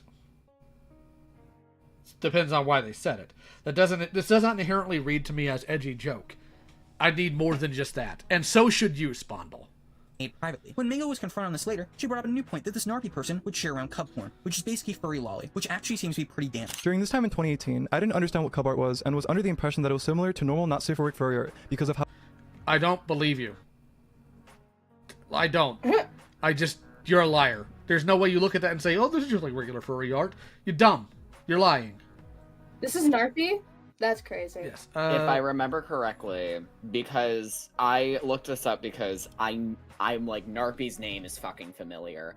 What this is referring to is a very old commentary situation where there was another person that was accused, that Narpy was accused of by.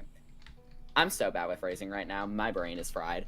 But basically, the reason that this video exists is because Narpy was underage, being claimed to be a pedo. They dropped this, and it proved they were underage for a lot of the shit that was allegedly going on. So I think when they're talking about this, I don't know exactly what age they were, but it is possible that they might have just thought it was like regular furry shit, because I'm pretty sure they were a young teenager. I don't buy it. I'm sorry, but regardless, I don't. Super go to Satsu. I also don't remember this shit much, so like. Super go to Satsu for $5. Lio, what level of bullying do I need to get you to watch Ultraman Taiga? It's not a matter of bullying, it's a matter of time. Agumon for $2 says, Lio like ribs. Yes, I do. Alright, so continuing. how it had been normalized to me. Because of this, I would naively like cub art on Twitter and send it to friends who would also send it back to me. I would never send this art publicly, and it was only ever sent to friends that I would commonly share NSFW artwork with. Even in 2020, I found cub art to be humorous and would send cropped art of it to my friends just to make fun of it. And now I— Wait, so you did it 2 years after you were called out for it? That's dumb. That's dumb. You're dumb. I found this art extremely disgusting, and I have not been involved with it since 2020. I do not condone cub art, and I just find it very disgusting. But Mango, the genius, decided not to bring that up and instead bring up false allegations, entirely muddying the waters. Okay, you already showed this. What else do you have? Ladies and gentlemen. Okay, still need the date. We got him. Oh my god. Okay. This isn't evidence that you think it is. God, can you chill with the music? I love that the bass is completely turned up. It's totally awesome and doesn't hurt my ears. It's great. I love it here. Yeah, turn this shit way down.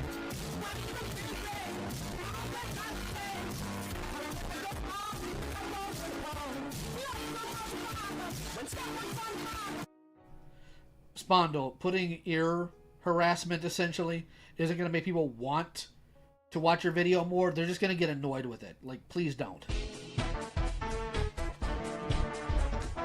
Man, and as we thought we were done making any changes to this video, something else big happens. On November 7th, 2024, Aiden Project was streaming on his second channel, Aiden Underground, and being aware of Spondyle making a Mango video, he was able to convince Mango to join a call with Spondyle joining partway through and being removed. Keep in mind, according to them, they had friends over and they couldn't be on for much longer than 5 minutes. Due to that, we'll be showing a brief highlight. Thanks to Aiden for being able to organize this call for us. This 50-minute call will be linked in the description for you to listen. So why are you doing this weird fencing thing? And you specifically know these allegations are shady, and you're exactly exact wording for the reason why you wouldn't back down them is because you didn't want to disrupt your IRL friend group. Yeah, which I do care about my real life friends more than the internet. You're right, I do. And These I are will admit that. allegations of rape. These are allegations of rape. I don't care what your friend group is. You can't just stand by someone falsely being accused of being a rapist because you don't want to just upset your friend group. That's insane. It's really not to people who don't do shit online all the time. You do shit online all the time. All these friends you definitely met online. Wait. They know who fucking petty is. Okay, if they did know that this is bogus, and they didn't say anything because they didn't want to disrupt their friend group, that's a problem. And Mango, if that is true, you need to address that. No, I really haven't. Come on, let's be 100% I met these people because I used to date a person in this group, not on the internet. Yeah, Oxygen, the person who... You want to get into that? Sure. So, Oxygen is the person who made those claims towards Aiden, and I don't mind leaking it.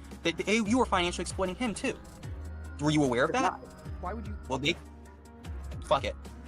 I mean, it's not like Mango doesn't hold on to blackmail people all the time. Like, why would you have a video of Blake filming a dead body, completely hold on to it, and then send it to someone when you want to film the guy? That's insane. It's in our text. It's what? It was in our text. He texted it to me. So you had it there, and you didn't say anything about it at all until you wanted to shit on him. That's not blackmail. Holy crap. The story of Mango / NeonCaffine is an interesting one. They've been able to get away with so much due to not many people paying attention to it. Those Electric Blake allegations came months after the VidCon story was made public. At the time, the commentary community was dealing with a lot of drama surrounding Cyber Pancakes and other dramas such as that. There was a lot going on during the time, and the community just simply wasn't focused on her. The only people that back up allegations against Blake are friends of Mango, Rebel Taxi, and Crispy Blue Rat. They most definitely manipulated Blake during the trip to VidCon. If they had a free trip out of it, I doubt many would care. Can I see some evidence of manipulation, please? Because I haven't seen any yet. And we're 34, almost 35 minutes into this 37-minute long video. I've had many conversations with people in the community, and even fairly large creators who've had positive experiences with Mango, but even they recognize that the stuff they did to people like Smeef was not remotely right. The ironic part is they bent the knee when I told them they should take a very public step back from making allegations. That tweet they made about wanting to be a full-on shit poster, yeah, that was me, bitches. To their credit, they haven't restarted posting allegations of any sort yet, but it's Mango. It's inevitable. Hopefully not, but only time will tell. So hold on, you resurfaced things from literally years ago to make this video, and you admit that so far they haven't repeated this behavior, but you're putting it out there because they're totally going to, guys, believe me. Blake on my chat's right. The evidence is trust me, bro. I truly doubt their intentions with that were genuine as well, considering they acknowledge how many faults were in the Smeef allegations, but refuse to denounce them to protect her friend group. Their biggest problem is they do not care about the truth and will only do what benefits them in clout. Like that call back in December on Doxxing, where I tell them to actually look into allegations further, instead of just outright believing it and posting it. What do they do in that situation? Pretend to agree to appeal to the audience, then ignore the valid criticism and continue doing the same thing in a more flagrant way. When they're confronted on something they know or find out is bullshit publicly, they backtrack or they just completely ignore it and stomp it in the ground. Will Mango ever reflect on her decisions and apologize to the people they've slandered as some of the most depraved things possible? No, of course not. Not even 20 minutes after this tweet, she starts talking about Aaron Green lore. You might be wondering what the Aaron Green lore is. Well, they've been accused of dating a minor. It's really hard for me to believe that you're being... Okay, looking at something isn't the same as spreading false allegations. What is this false equivalence garbage you're on about? Genuine when the public statements made take zero accountability and you're still looking into shit with allegations privately while saying the reason why you fucked up previous allegations is not taking the time to look at them. Will Mango ever address anything in this video in good faith? If they're literally sitting in call looking at the stuff, that's them looking through evidence. You immediately assume that they're doing the exact same thing. You have no evidence towards that. So when are you going to start looking into evidence? Or actually finding evidence for 90% of what you're claiming in this video? It's goofy. Of course not. But if I had to bet money they'll fuck an allegation again, I probably would. Did you say the N-word? Because I heard Mango say the N-word in front of 4 black guys. What? Okay, I wasn't there for Mango saying N-word in front of 4 black guys. Relevance, please.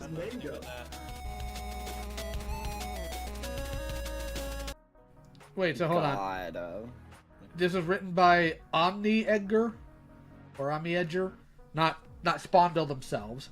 It was edited by Confusion Opinion, but it's fine. The Unseen TM pixel art, that's fine, but he didn't even write this? Bruh. So, okay, here's what I'm wondering. I'm wondering if this is a situation where it's like somebody helped them write it and then they just listed them as a writer. I'm hoping that's what it is. Lord. That's crazy. Matt Pitt SFTP for research. Tyrone Megante for research. I really hope they actually gave you evidence and you just didn't put it in here. Because that's going to reflect poorly on them if you didn't. Yeah.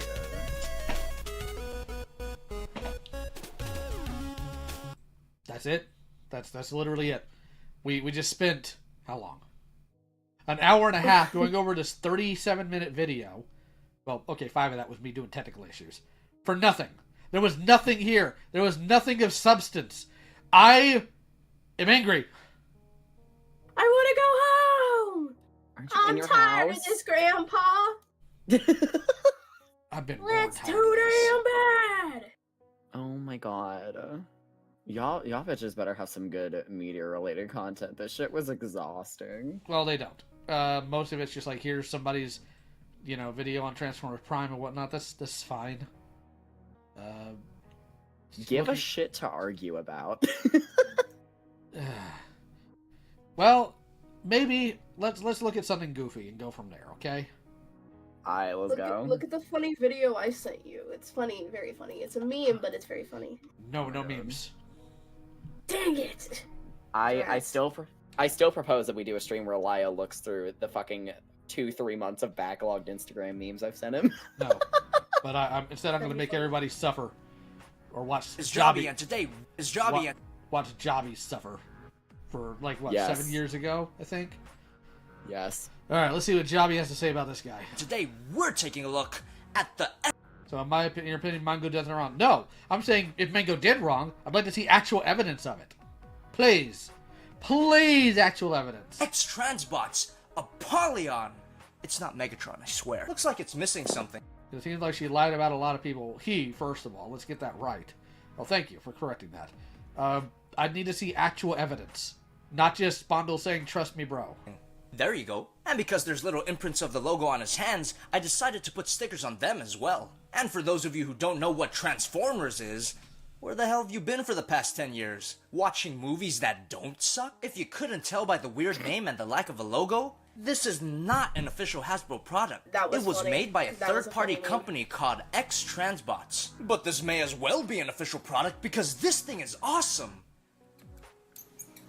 The painting and the sculpting on this figure is amazing. The look of this figure is directly based on Megatron's look from the 80s. Generation 1 Megatron, as he's called. I like these simple, blocky shapes. And the great mechanical detail just seals the deal. And there's some really nice paintwork here. These splashes of red among the sea of silver keep him from looking too boring. And I especially like the belly buttons, I hate myself. Look at the head. Looks just like the show. Except that Megatron never wore mascara. It's a good look for him though. Really makes his eyes pop. And his cannon is big and badass. Like... To answer your question, Jesse, the Transformer's been around for 40 years. My dick! I hate myself. You could even change the position of the cannon to make him look more like the cartoon. But I like it this way. You ready for this? I don't think you're ready for this because I'm not ready for this, and if you're not ready for this, I'm To get the batteries in there, simply take off the screws, carefully remove the front end, and remove this cap. Open up the cannon, and put 3 of these batteries in. Close everything up, flip the switch, and lose your damn mind. I can't even believe how awesome this looks. Such a perfect robot mode. Damn it. Yeah, my figure has a major defect that makes the hips loose. When I first got the figure out of the box, the figure had satisfying clicky joints. But after I transformed him, the clicking just stopped. I already got in touch with X-Transbots, and they're gonna give me some replacement parts. Any day now. Any day now.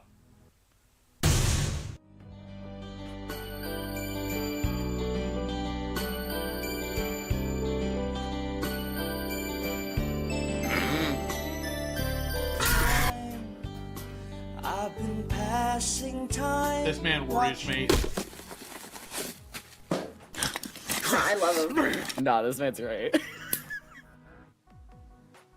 This guy is heavy, and that's because there's some die-cast metal in the barrel, his feet, and some other places probably. The weight of the figure makes it feel its price. I tell myself that so I don't have to cry into my wallet every night. Check out these accessories. You get this helmet, which is obviously from that one episode where Megatron was a receptionist because he could... Okay, really quick. Can we talk about the absolute lips on this man? Yes, I know, Zach. You want to kiss them, I know. No, that's Hayden's job, not mine.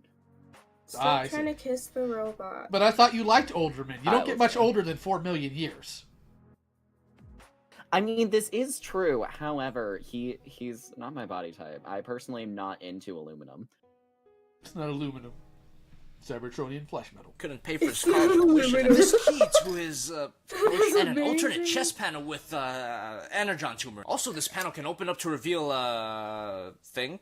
I never watched the original Transformers. I've actually only seen the first 2 episodes, so I know what this is. It's obviously when Megatron had to do community service demolishing old buildings, but flip this panel up, turn around the hand, fold it into the arm, flip the panel down, and slide this into place.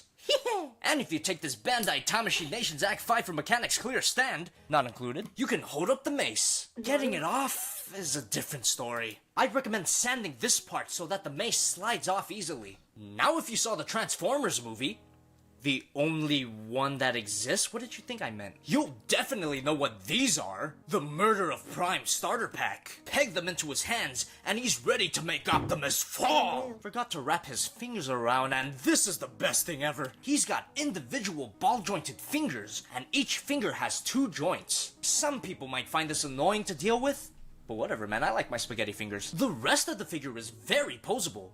Very tight ball joints at the shoulders, but that's only because I switched out the ball sockets. Initially, the ball joints were so loose that Megatron couldn't even pick up his own cannon. Heresy! But X-Transbots took notice. In response to early reviews, X-Transbots provided us with alternate tight ball sockets and a tiny screwdriver to install them. Kawaii. Well, I mean, if your product already needs replacement parts upon being put out, there's a problem. If only X-Transbots put this much care into the hip joint. Downside is that these ball joints might be a little too tight, but it's better than being too loose. Like your mom. Swivel at the head, up and down, swivel. Like Lou. Here, elbow, swivel here, Huh? and of course, waist swivel. Hold on, pause right there. Excuse you. What did you just say? Strays in the VC. Ooh. You can prove nothing. Not intended. Up and down on the front skirts and the side skirts. Move in and out. Swivel here. Bend at the knee. Up and down at the ankle. Something and I cannot do. And you could pull this out for a posing power-up. Who the fuck talks like that? Shoulders could have had more range, but it's all good. You can still get some nice poses out of this guy. Also, this thing is huge. Here's Evasion Mode Optimus Prime. Figma Sayaka Miki, the 24-inch long NECA Godzilla, and the SH Monster Arch Godzilla. He is big. Don't have a Masterpiece Optimus Prime to compare him with. Not yet, anyway. This mode is pretty much perfect, but if you know anything about G1 Megatron, you know about his questionable alternate mode. It's so stupid that it's cool. The transformation on this figure is no joke. If you wanted to skip to this time code, I wouldn't blame you. First, take off the cannon. On the arms, unfold this. This is where it gets crazy, but it doesn't jump against each other. Snaps into place. Flip these little things up. Don't close up this gap just yet. Open up this panel, turn the head around, and flip the head down. And to get the head out, simply pull on this hole. Get back in there. Flip up this panel and close it up. Straighten out the barrel and swing it around. Almost done. Push the red sides of the waist and collapse the whole thing down. Now push this section forward. Fold these panels up. And this thing looks dangerously real. This is a good thing. I love how there's a fake safety switch. The trigger is kind of terrifying to pull. And if you want to guarantee your arrest, you get these parts that you can put together to get a... what is this called? And a silencer barrel. Time to kill someone important. These accessories can also be reconfigured into 2 kinds of battle stands. That just looks silly. Be careful when pulling this apart. You might get the peg. Out of the package, there's this orange plug glued to the barrel. I heated up the barrel with a hairdryer and used pliers to twist it off. This part was pretty simple compared to this damn thing. Let's just say that by the time I was done with this part, I got my replacement parts in the mail. Size comparison part 2. Prime, Sayaka, Godzilla. Overall, this figure is awesome.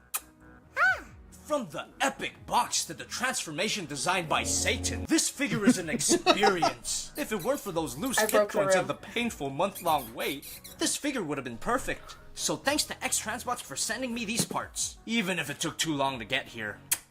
Get this figure if you're a huge fan of Megatron, or of Transformers in general. But be ready to pay a small fortune for it.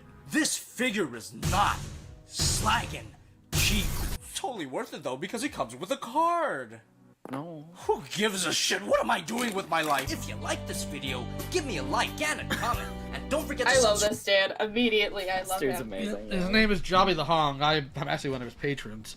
But, you know, that was fun, an older video, but let's go ahead and look at something else that was submitted, because Leo would like us to take a look at something done by Animat. Now, Animat's a very interesting individual. He's a cartoon reviewer, and I've actually unironically had people tell me I need to, and I quote, expose him for checks notes I don't know. Bruh. I see. But hold on. Yeah, Angie wants to come in for just a moment.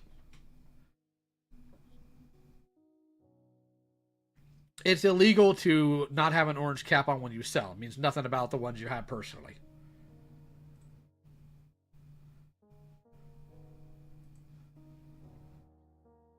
Oh, we have to drag her in. Hello. There we go. Self. Okay. So I want to say, Zach, you're incorrect. About what? Okay, so you're incorrect. Hidden wants to kiss the Megatron with the teeth, the one that goes nom nom like a shark. So you're incorrect on that. Damn, that's crazy. I know. Okay, goodbye, people. Bye-bye. My planet needs me. Good. And yes, I have seen the Death Battle He-Man versus Lion-O. It's awful. I'll cover it one day, but let's go ahead and see how long this video is and see if it's worth covering. 20 minutes. All right. 20 let's see minutes. Now, since this is a more special occasion, I decided to step in and make a more proper introduction to this. And for those of you who are wondering, no, this is not going to be like my Cloudy 2 review, where throughout this whole review, I'm going to be just in front of the camera, just talking about it. No, no, no, no. Can we speed it up? Yes. I can do that.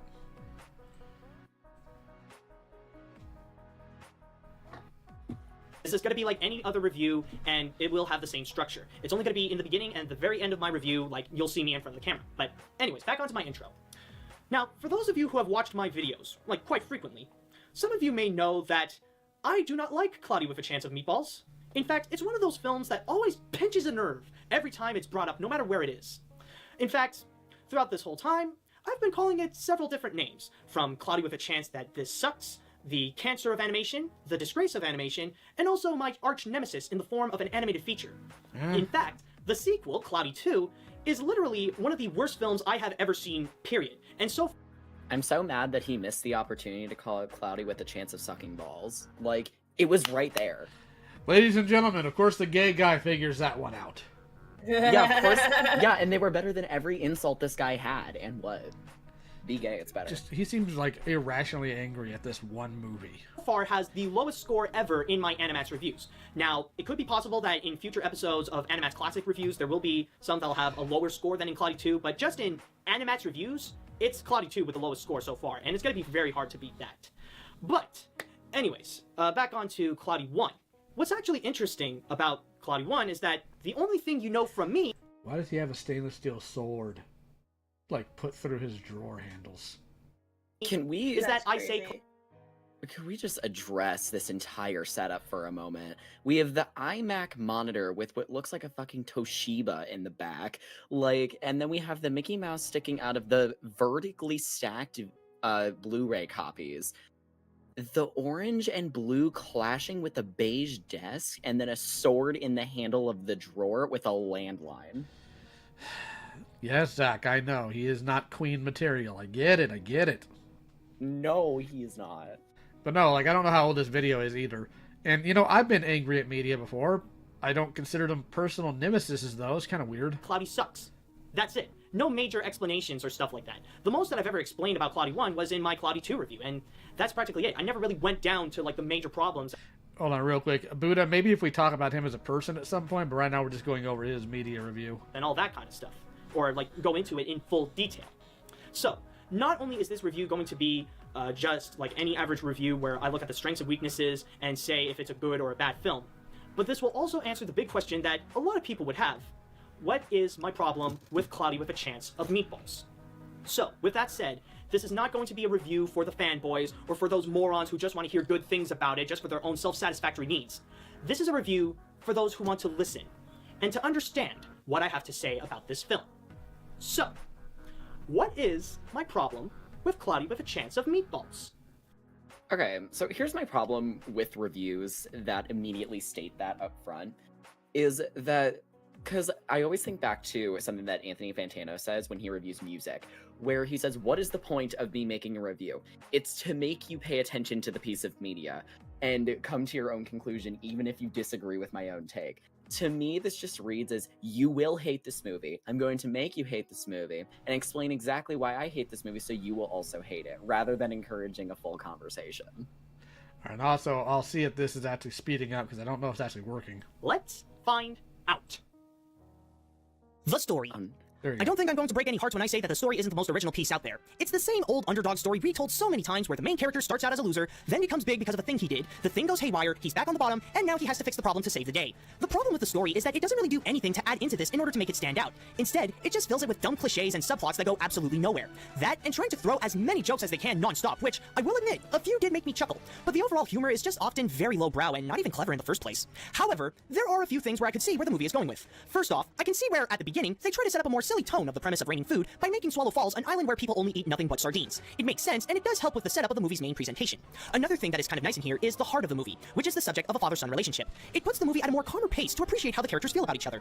Although I will say that it almost works. Why almost? Well, like all the subplots here, this has nothing to do with the main story about food falling from the sky. You can literally just take it out and the movie won't be any different. That, and adding the father-son relationship plot doesn't change the fact that there are still plenty of other films that already told this story. Even worse is that many of them did it better. And when you have better options available than this, you're just left with something that's just a case of lazy writing. Sorry. Oh, Nah, hold you're on. good. I was also pausing it. So, I want to rewind to the movies that he showed us that did it quote unquote better. So, I'm trying to find it. Are still plenty of other films that already told this story. Even worse is that many of them did it better. Okay, so I haven't seen Kronk's New Groove, so I couldn't actually say anything about that, but because it's a direct-to-DVD sequel, I'm gonna assume, no, it did not do it better than fucking Cloudy with a Chance of Meatballs. Dragon 3D, is that the third one? I forget. No, I think that's the How to Train Your Dragon's first movie. You can tell by how Hiccup looks on the cover. Shoot, you're right. Then, no dispute. That movie, definitely did it better than Cloudy. I'm not gonna deny that, but they're also very, different movies. And Elf, absolutely not. Are you kidding? Elf is a horrible movie. Elf is god-awful. I hate watching Elf. Here's the thing. It's solely... No, go ahead. So, the fact that he says it's not the premise of the film, like father-son thing, the fact that he says it's not, or at least I think he said it wasn't after he said it was, is absolutely incorrect. This is definitely a movie that revolves around the main dude whose name I can't remember, trying to like impress his dad and like show him that there's new things in the world and you have to accept that there's other things and that the world is going to change. Personally, exactly. I just don't like or trust elves at all. Yeah, I mean, I think that's based, but like, yeah, Elf's version was not that great because Elf was more about the main character, whose name I can't fucking remember, trying to find a sense of self-importance outside of the world that he's in, whereas Flint, which is the scientist dude, is trying to show the world that he's in that other things are out there and are better, specifically his father. Like, comparing the two just doesn't work that well, like at all. God, it's incredibly weird. And when you have better options available than this, you're just left with something that's just a case of lazy writing. What? The animation. Let me start off by saying that there are some things in which the animators did a decent job at. First off, the island of Swallow Falls looks nice as a little town near a pier. A bit generic, but still fine as it is. Also, I cannot deny that the work they did on the food is quite creative, giving out ideas and visuals that come in all shapes and sizes and makes the film really look colorful. But then comes the movie's elephant in the room, the character animation and the character design. Oh my Jesus. Oh my God, dude. I think JonTron said it best here. Oh, are you serious? Is that something that someone who calls himself a professional artist actually made and handed to their boss, and the boss went, yeah, that looks good, do it? Where the hell do I even begin with this? Well, I guess I could start with the character design. Looks like it was entirely done by a brain-damaged chimpanzee. In any other animated feature, an actual character designer who would do his job would make something that would look kind of realistic, yet also artistic at the same time. No, animation's purpose is to exaggerate. What is this? What is this argument? They have to look realistic. No, it does not. It's a cartoon. Bugs Bunny isn't realistic either. Dude, this is a doofus idea. Making something that looks believable, but also something that belongs in its own world. Also, you expect characters to look realistic in a movie where a scientist makes food rain from the fucking sky? Excuse me? And not only that, it's also important to take into account how they were animating this. Like, I think the characters they currently have on screen are from Rio, which is a far less exaggerated, less exaggerated in how it animates its characters, including the birds. Like, it's... You're gonna hate me for saying this. It's demure. It's mindful. It's very cold. I mean, personally, I just think the woman in Rio was attractive, but that's just me. Well, yes, I love her. She is a queen, but no, like when it comes to the animation here, like it's very pulled back and it does pull a little bit more realism into it. Cloudy's animation is very big, very fast. Like, if you look at even the last scene that they showed, where, like, the mayor's, like, darting around, like, going at different angles, telling Flint about different things on a, like, board, and even, like, Cal's run cycle, like, it's supposed to be big. It's supposed to be insane. So, like... So, like, it's understandable that they animate the characters in the way they do. This guy is just fucking... doesn't understand how to pull references. It's really funny. I also think that this guy forgets what studio animated Cloudy in the first place. It was fucking Sony, dude. Oh my god. Yeah, The look at like people who made Hotel Transylvania, all the Hotel Transylvania movies, and my guy thinks like this is like too much. Do you not know your studio? I'm gonna say this. I think Hotel Transylvania came after Cloudy, but yeah, no, like they very much had a signature style. Like, God. All right, let's continue. Think that belongs in its own world. This, however, is something they want to make in order to get fired from their job. I can tell you that no professional artist would ever look at this and think that this is acceptable, let alone for a computer animated movie. How many professional artists does this guy know? I'm asking for a reason. Even you, the person who is watching this review, can create a design that looks much more professional than this mess. And if the design wasn't enough, the character animation is the pile of salt to an open wound. It tries way too hard to be so over the top and so spontaneous just to make the audience laugh that it crosses the line and it's not even funny anymore. It's just sad, desperate, disgusting, and it's only appealing to those who enjoy the recent Happy Madison films. I mean, it's practically the same style of humor and as effective. In fact, here, let me show you a little something. You know how I have to go through this entire film? All right, hold on a second. Let me just, here, take this, minimize it as much as I can. Then, oh, and also I gotta take off my glasses so I don't see much, and there. You know when the animation is so bad that you have to not see it in order to...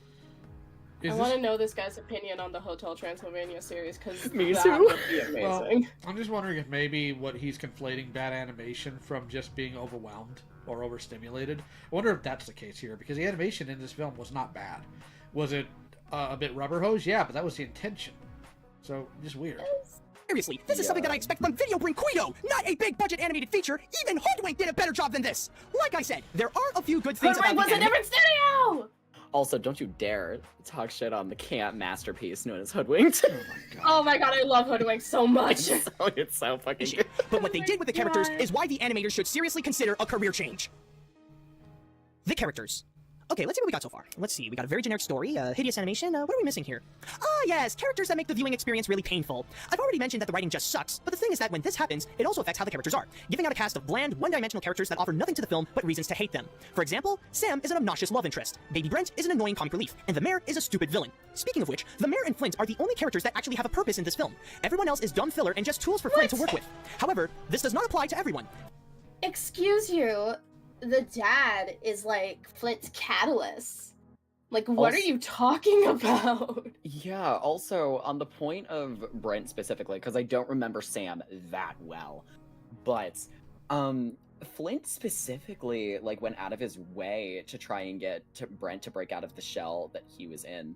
Like, because yes, he was dumb comic relief at the beginning of the movie, but eventually, like, he grows out of his selfishness and, like, thinks outside of himself for the greater good of what they're trying to accomplish. Like, I feel like that is fully missed by boiling Brent down to just being comic relief. Like, did you watch the second half of the movie, dude? Right. Everyone. Thanks to the father-son scenario, there are a couple of characters that are not only tolerable, but likable as well. With the first one, Earl, although there are times he acts more like a Mexican jumping bean, his heart is in the right place. He tries to set out a good example for his son, and it really shows that he cares about him. In fact, take a look at this scene right here.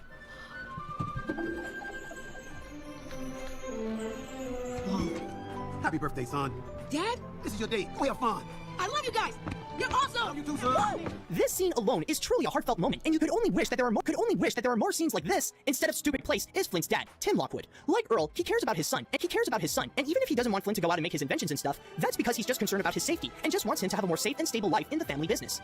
But then we have the main and also the worst character of the bunch, Flint Lockwood. Not only is he just a generic inventor character where he just wants to invent because, but also, like this movie, he thinks that anyone who watches this is an idiot. So instead of having actual character development, he rather wants to move around like an erratic wet noodle, which makes him a combination. He wants to invent because? Because he wants to make Flint's his dad mom proud. doesn't exist, chat. Flint's mom doesn't exist. Flint's No. dad doesn't exist. Nope. None She's of this dead, so. happened. Correct. Yeah, like, wasn't he- Flint's mom a scientist? Yes, like, literally his biggest inspiration was to make his mom proud, and he knew that, like, she would be proud of him, but he couldn't get his dad to see the same. His mom doesn't God. exist. That's crazy. Yeah. She got Of all the patched hateable out. characters into one, making him stupid, obnoxious, and really annoying. And that's another reason why the heart of this film almost works. Unlike Earl's relationship with his son, where it shows the love from both characters, is up to Tim to give out all the heart, while Flint is such a hateable character that he just becomes a lost cause. There's no point in loving one but not the other in order for the movie's heart to work. When the characters are good, they become likable. But when they're bad, they just make the movie insufferable. Okay, here's the problem. Again, I don't think this guy watched the second half of the movie. Like, so at literally the end of the film, like, not only does Flint have the ability and, like, the motivation to stop the invention that he created for the greater good of the world, like, his dad also comes to understand his son's perspective. There's heart on both sides, but, like, he's talking about it as if Flint stays the same from the first 5 minutes to the last, when that just isn't the case. Correct. Apparently Phineas wants in. He can come in. Yeah. This is one of those things in life that shouldn't exist, yet it does, and people lost faith in humanity because of it. Although The Cloudy with a Chance of Meatballs does have some creativity with food and a bit of heart, it doesn't change the fact that it's a terrible movie with awful writing that delivers a very generic story along with annoying characters, and possibly the worst animation in the history of cinema. Generic? He hasn't watched that Belgian or whatever it was Treasure Island film. Oh my shit. Okay, so first of all, you can have, like, how is Cloudy generic, like, in any way? It is, like, possibly the most out-of-pocket story, like, I've ever seen, like, It from, is. like, Sony specifically. Like, I've seen crazier, but from Sony specifically, like, this is, like, the most out-of-pocket. Yeah. You do not get a story of. Yeah, there is.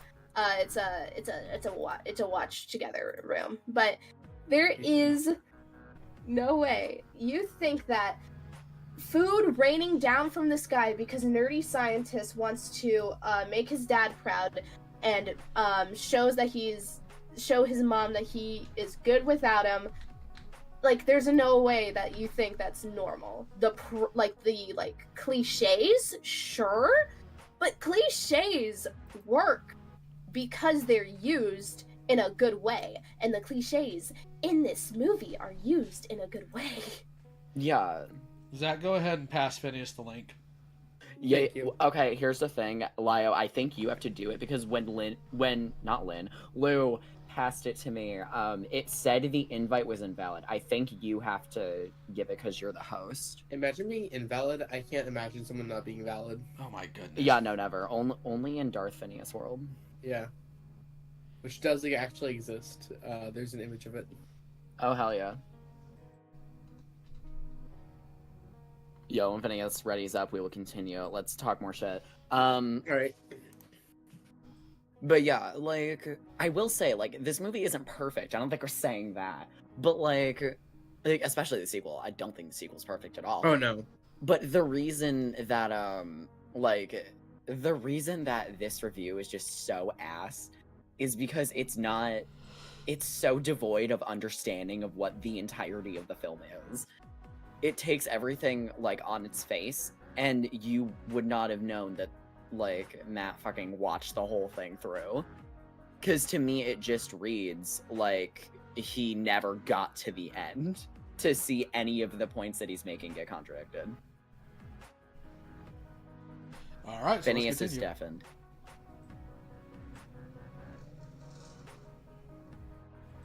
Why has Phineas done this? Why would you do this, Phineas? Phineas. Bitch, come back. Vin. Nor. Do we wait for Phineas to return, or do we just No, go for we it? continue. Go for it. We continue? Alright, let's go. If I must make a recommendation, just throw away the movie. That thing shouldn't even be as popular as it is now. And instead, replace it with the original book it was based on. I can guarantee you that this is much more charming and pleasant, and it has something that the movie never did during its production. A professional artist who worked on it. Would this be the worst? Girl, can we go back? I'm sorry, I am not one to talk shit on art. But, like, I don't think that this art style would translate well to the 2000s and the 2010s. You'd be surprised. Actually, I disagree with you on that, Zach. God, Consider what was it? who's making it. Okay, well, yeah, Sony. However, if it was a different studio, I think it would be translated really well. Yeah, if yeah, it yeah. was 2D animation. God, there was a book on nuclear fallout, like a graphic novel on nuclear fallout, and it was beautifully drawn by a beautiful artist. And then it got animated, and I can't remember what book it is, and I'm really upset about it. I'm so mad. I'm gonna have to look it up now, or it's gonna bother me all day. Yeah. But no, like... Sorry for deafening, just had to greet my roommate. No, you good. Alright, Just had to greet my roommate. Oh. And grab a little more eggnog. Okay, real quick question for you then, Phineas, and this is very important, and I'm sure the chat knows what I'm about to ask. What? Do you and your roommate touch butts? No. Okay, ew. For one. For two, not only have I found it, but Chad has also pointed it out. Yes, it is When the Wind Blows. Beautiful, beautiful graphic novel. Beautiful animated film. And that actually looks, it doesn't look entirely similar, but it has like a similar like kind of vibe to the picture that is up right now. Also, I asked you that, Phineas, Yeah. because not only have I heard that from Jar and his roommate, but in the previous video we covered, some dude was like talking about how dudes get naked around each other all the time, and I'm just wondering if I've lived in an alternate reality where that is not common as it No, should be.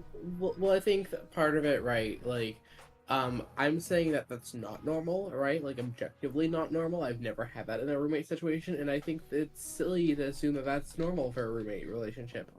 But also, I'm me, so I don't think a single, like, roommate of mine would dare mess with me that way. Probably not. Exactly. And if they do, we got you. Alright, let's continue. Production, a professional artist who worked on it. Would this be the worst animated film out there? Not really. I wouldn't say it's as bad as its horrendous sequel or most of the Weinstein films. But if that's the case, would that be the reason why I have a problem with this film? Because it's a bad movie? Well, technically yes, but not quite. The full answer is much more complex. Now, I understand the importance of being different as an animated feature, to stand out from the rest and to offer something no one else would. This is why films like Fantasia and Yellow Submarine are considered some of the greatest films in animation.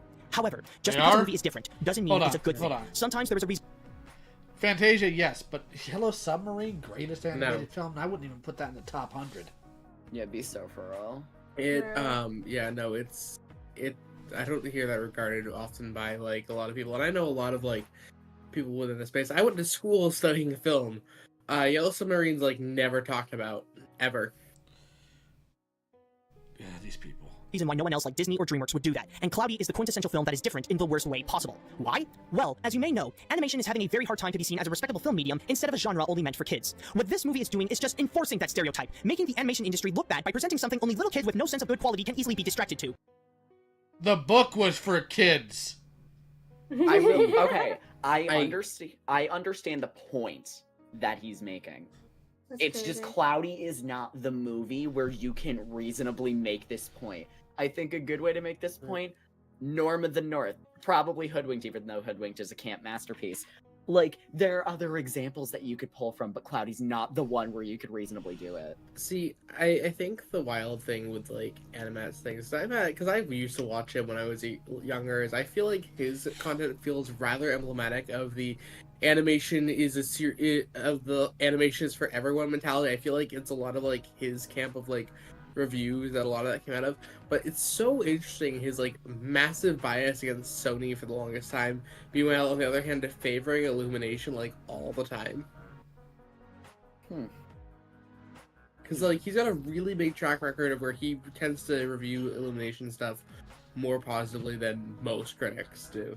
Also that, and if you're arguing about, you know, animation being for a mature audience or not inherently kid things, they kind of have to start doing that.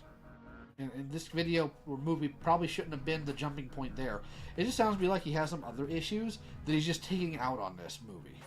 Well, and so the whole thing is, I'm someone where it's like, Phil Lord and Chris Miller are some of my favorite directors in the space as far as their projects. Like, they have not really missed in my personal book. Between this, the Lego Movie, which was an icon of my childhood, and then also being producers behind my favorite film of all time, Mitchell vs. the Machines, and then also doing the Spider-Verse films. It's crazy for me to like go to Cloudy with a Chance of Meatballs and be like, yes, you are the problem, and it's like, no. I have never seen the Mitchells versus the Machines. All I know is that the mom is thick and I approve. God damn it, Lotto. It is literally my favorite film ever made, and it's, yeah. Well, that's good. All right, let's continue.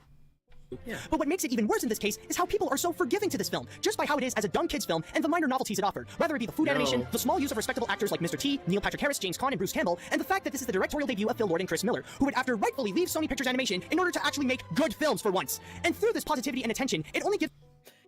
Okay, is it bad? Is this controversial to say saying actually good movies and flashing the Lego Movie on screen is questionable? No. I mean, No. Yeah, that is controversial. I don't know. I like the Lego Movie a lot. I feel like some of the points that Matt's making would actually better reflect onto the Lego Movie. Not to say the Lego Movie is entirely bad. I don't think it is.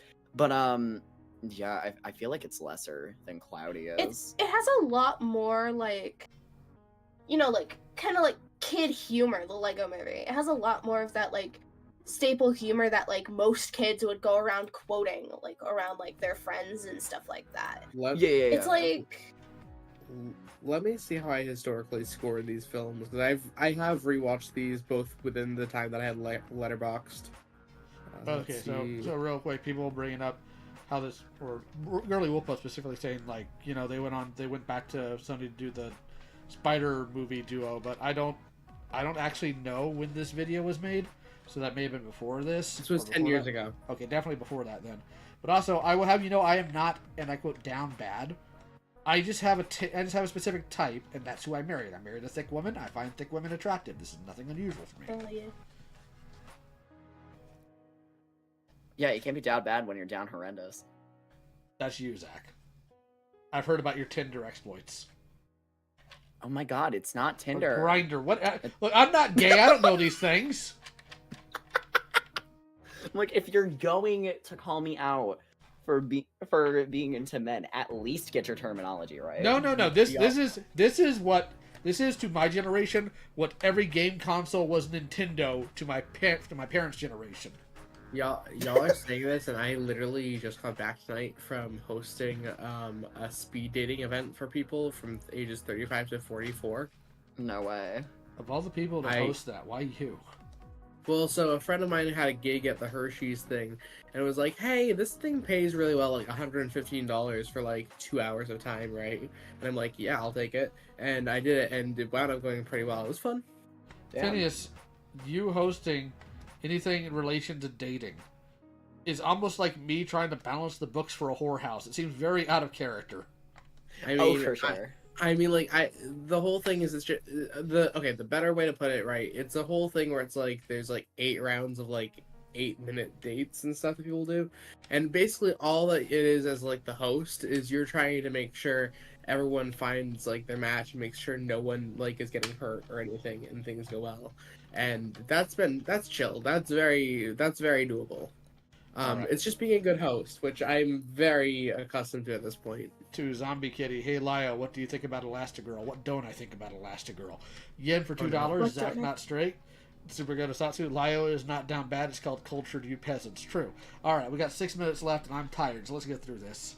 Gives the general public the idea that all animated films are just dumb cartoons only catered to kids. And what makes this even worse is that Sony Pictures Animation is continuing to enforce this notion with more films that continue the tradition of bad writing and terrible overly cartoony animation. But now with the news that the whole company is moving from LA to Bad writing for Hotel Transylvania 1? How could you? The emphasis on 1. You right? I've not revisited those films, but one of my coworkers' mom edited for the first 2 Hotel Transylvanias. Okay, Ponder says... I've rewatched. Ponder says, that's a comic for you, the asexual who runs a whorehouse. Maybe you can add it to your long backlog of comic ideas, Ponder. Hell yeah. There you go. Hell yeah, Ponder. Anyways, the first Hotel Transylvania movie, and I'd even say the second one, and I'm not going to speak on the third or the fourth, but the first 2 were really fun, and they were really well written, and had emotions for the characters, they were really, really solidly written, especially Dracula. And I'm not saying that as a bias thing. I love Mavis, but right. I love those 2 films, and they are very well written. I'm not saying that the third and fourth one are good at all, because they're not. I've not watched those films in years, but I remember them very fondly from my childhood. Only the first 2. But yeah, no, it's the whole thing within Sony's style, right, is it's a man taking out his issues on a style, and I don't pay attention to Animat anymore. He's a better, I enjoy more of his history videos than his reviews, because he's not good at reviewing things, and yeah, but no, this dumb. Also, on the point of Hotel Transylvania 2, specifically, you can notice there's a dip. And if you started with talking about that, I think you would have a better case for all of your points. But, starting with Cloudy is just... no. Also, we got, the best Fifth Harmony song ever out of the second Hotel Transylvania movie, and you're trying to tell me that shit's garbo? Absolutely not. Okay, to Maki Shepard, of course I've seen Gundam Wing, Alice Waltz. Gundam Wing was my intro to Gundam. Alright, let's continue this. Vancouver, let us pray for the industry's sake that this means a fresh start for Sony, and that they can forget their wrong notion of that cartoon nonsense. Otherwise, they will eventually slip up and see the same fate as those who previously stood in Vancouver. If there will ever be a day when animation would be taken seriously by both the film industry and the general public, then this film should just disappear. Gone in the pit of obscurity that shares with other animated films of the same quality, like Legend of Oz, Mars Needs Moms, and Space Chimps. Because like the previously mentioned, this is nothing more than cartoon junk. In fact, as Flint Rockwood himself said it best, This is junk. This is junk. This is junk. And for this is one of the most mean-spirited reviews I've ever seen. Yeah, no, I've seen dead worse. ass. I've seen worse. Lily Orchard. Ah! Real. Lily Orchard slander quota checked off for the day. Hold on. Strongly Let's go. says, you've seen Gundam? Name 10 Gundam then. The RX-78 2.0. God, yeah. Oh, you've seen Gundam? Name every robot. I've listed 10 just by the RX-78-2 because there's multiple model kits of that one Gundam. That's like saying name every FNAF character and you say Freddy. Yeah. Freddy Fazbear. Freddy Fazbear. Oh my goodness. Alright, hit play. for the junk that it is, the only thing it deserves is the Animat seal of garbage. No. The mic peak is insane for a Sony review, dog. See, 2014 really was the age of the angry reviewer. Oh my god, yeah. It was a wild time to grow up and watching content reviews. I'm so happy I became an adult before YouTube was a thing. This is just brain rot. Holy fuck, use the same fonts. God. For real. He's kept this same moniker for quite a while of his existence. All right, so let's not call people lolcows. I don't care for that type of language. He's just a doofus. All right, continue.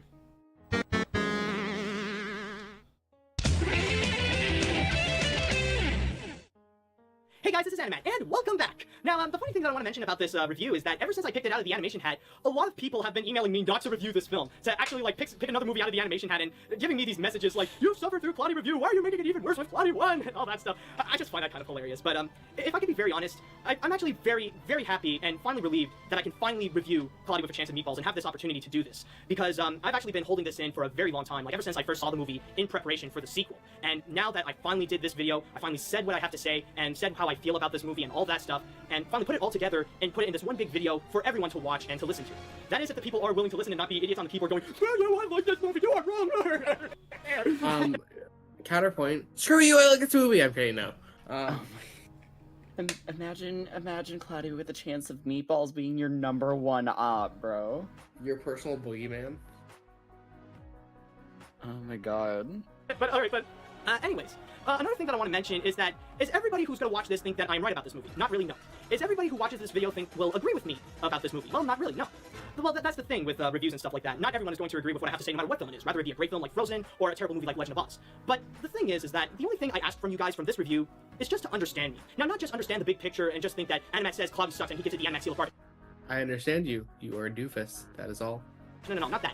It's to understand everything that I said in this review. Why is the story lazy? Why does the animation not work? Why are some of the characters annoying? And even some of the good things. Why does the heart of the movie almost work? Why are characters like Earl and Tim such great characters in this? And all that kind of stuff.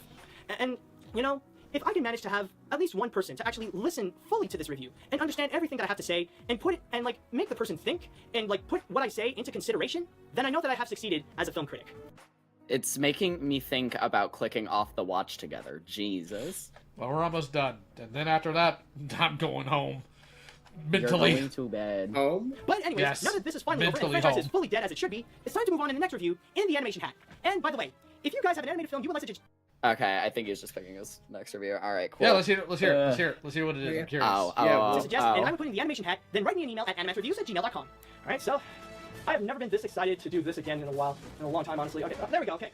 And the next review shall be... Please let it be a good film, please let it be a good film, please let it be a better film at least. What the... Oh, yes, okay, well, I got what I asked. Oh my god, this is actually one of my most requested reviews, actually. Well, it's time to go down in a little town, and honestly, this is actually, like, one of the very few animated films in which that is based on a TV show, but is also considered one of the greatest animated films of all times. Okay, so that's enough of that. Apparently Buddha Cat really wants on, so go ahead and hop in the chat, Buddha Cat. We'll hear what you have to say for a little bit, and then I've got to hop off. I'm supposed to be in a call with somebody else here after I'm done with this stream, so. Same. Oh, Lou and I also have a date with G1 Transformers, because I've never seen it. I see. Which part of it? I'm just going from the start, so whatever ones Hasbro Pulse has up on their YouTube channel. Alright, so that's got to be the More Than Meets the Eye, episode 1 through 4. Something like that. I know nothing, so if I end up getting attached to a little guy for the next 2 decades, I don't know, maybe. We'll I have a see. feeling you'll probably get attached to a lot of older guys, knowing you. None of them are my type in men, though, is the problem. You don't Their know that. age- You haven't seen it. I have to this day only seen Transformers 1 for the Transformers canon and a bit of animated as a kid, but that's all. I'm going to fight every single one of you. I'm sorry. You Well, should no, be, we're you should be able to hop in now, Buddha. we're correcting our mistakes. Like, I don't like this game anymore. Do you like it any well, less? this No. is real. Yeah, I'm excited though. I haven't. Buddha, if it's not working to hop into the office, hop into another channel, I'll drag you in. Yeah. Oh, hey, it There's worked. Buddha. Okay, can you guys hear me? Yep. Yeah. What can we do for you? Okay. So, the reason why I wanted to come on about Animat is because this is something that has been bothering me for God knows how long. Because I will openly admit, I have actually supported him through Patreon and stuff like that. And one of my biggest criticisms that I've noticed with Animat over the years, especially when it comes to, like, again, with the whole Cloudy review and stuff like that, is that it seems like he's trying to sound as though he's like one of those, I think someone in the chat said, animation elitists, when it's like, bro, no. You have no idea what on God's green earth you are talking about. You never once even brought up the book at all, except at the end, just as an own. And also, you really have no idea what the story is, okay? It's not that deep, okay? This is not The Wild Robot or Spider-Verse or Miyazaki or anything. It's a silly movie about a scientist wanting to basically have food rain down from the sky. It ain't that deep. And the same goes for the animation as well, too. I mean, maybe it's a little bit rubber hose and stuff like that, but other than that, it's not terrible. And keep in mind, this is before he ever reviewed other movies like, say, like Food Fighter, Where the Dead Go to Die, and even Norm of the North. Keep that in mind. But the other thing is, too, is that for whatever reason, too, when he went on that whole rant and used, of all movies, Yellow Submarine, which, don't get me wrong, Yellow Submarine is a fun movie, but it is a trip. Now, absolutely Fantasia, it is amazing, but I would not use Yellow Submarine as an example. I would have used stuff like, say, like Fantasia, or, of course, literally any film from Studio Ghibli, well, almost all of them, and also stuff from, like, say, like Snow White, or Beauty and the Beast, or even Who Framed Roger Rabbit, films that absolutely changed history, and absolutely just broke boundaries as well, too, and him going on this whole rant on saying, like, oh, animation is just for kids, I'm like, no. You have to have the right writers, the right directors, and so on and so forth, in order to make that. If you have that mindset and you want to make something that's actually great, and something that's actually mature, and can touch the hearts of not just kids, but also adults, those do in fact exist. Freaking Guillermo del Toro exists, Animat. And he is someone who absolutely believes that animation can be for everybody. You, for some strange reason, have this massive hate boner for Sony Animation, and even told fucking Jenny Tartakovsky how to animate in one of your Hotel Transylvania reviews. And no, I'm not making that up. Just absolutely unbelievable.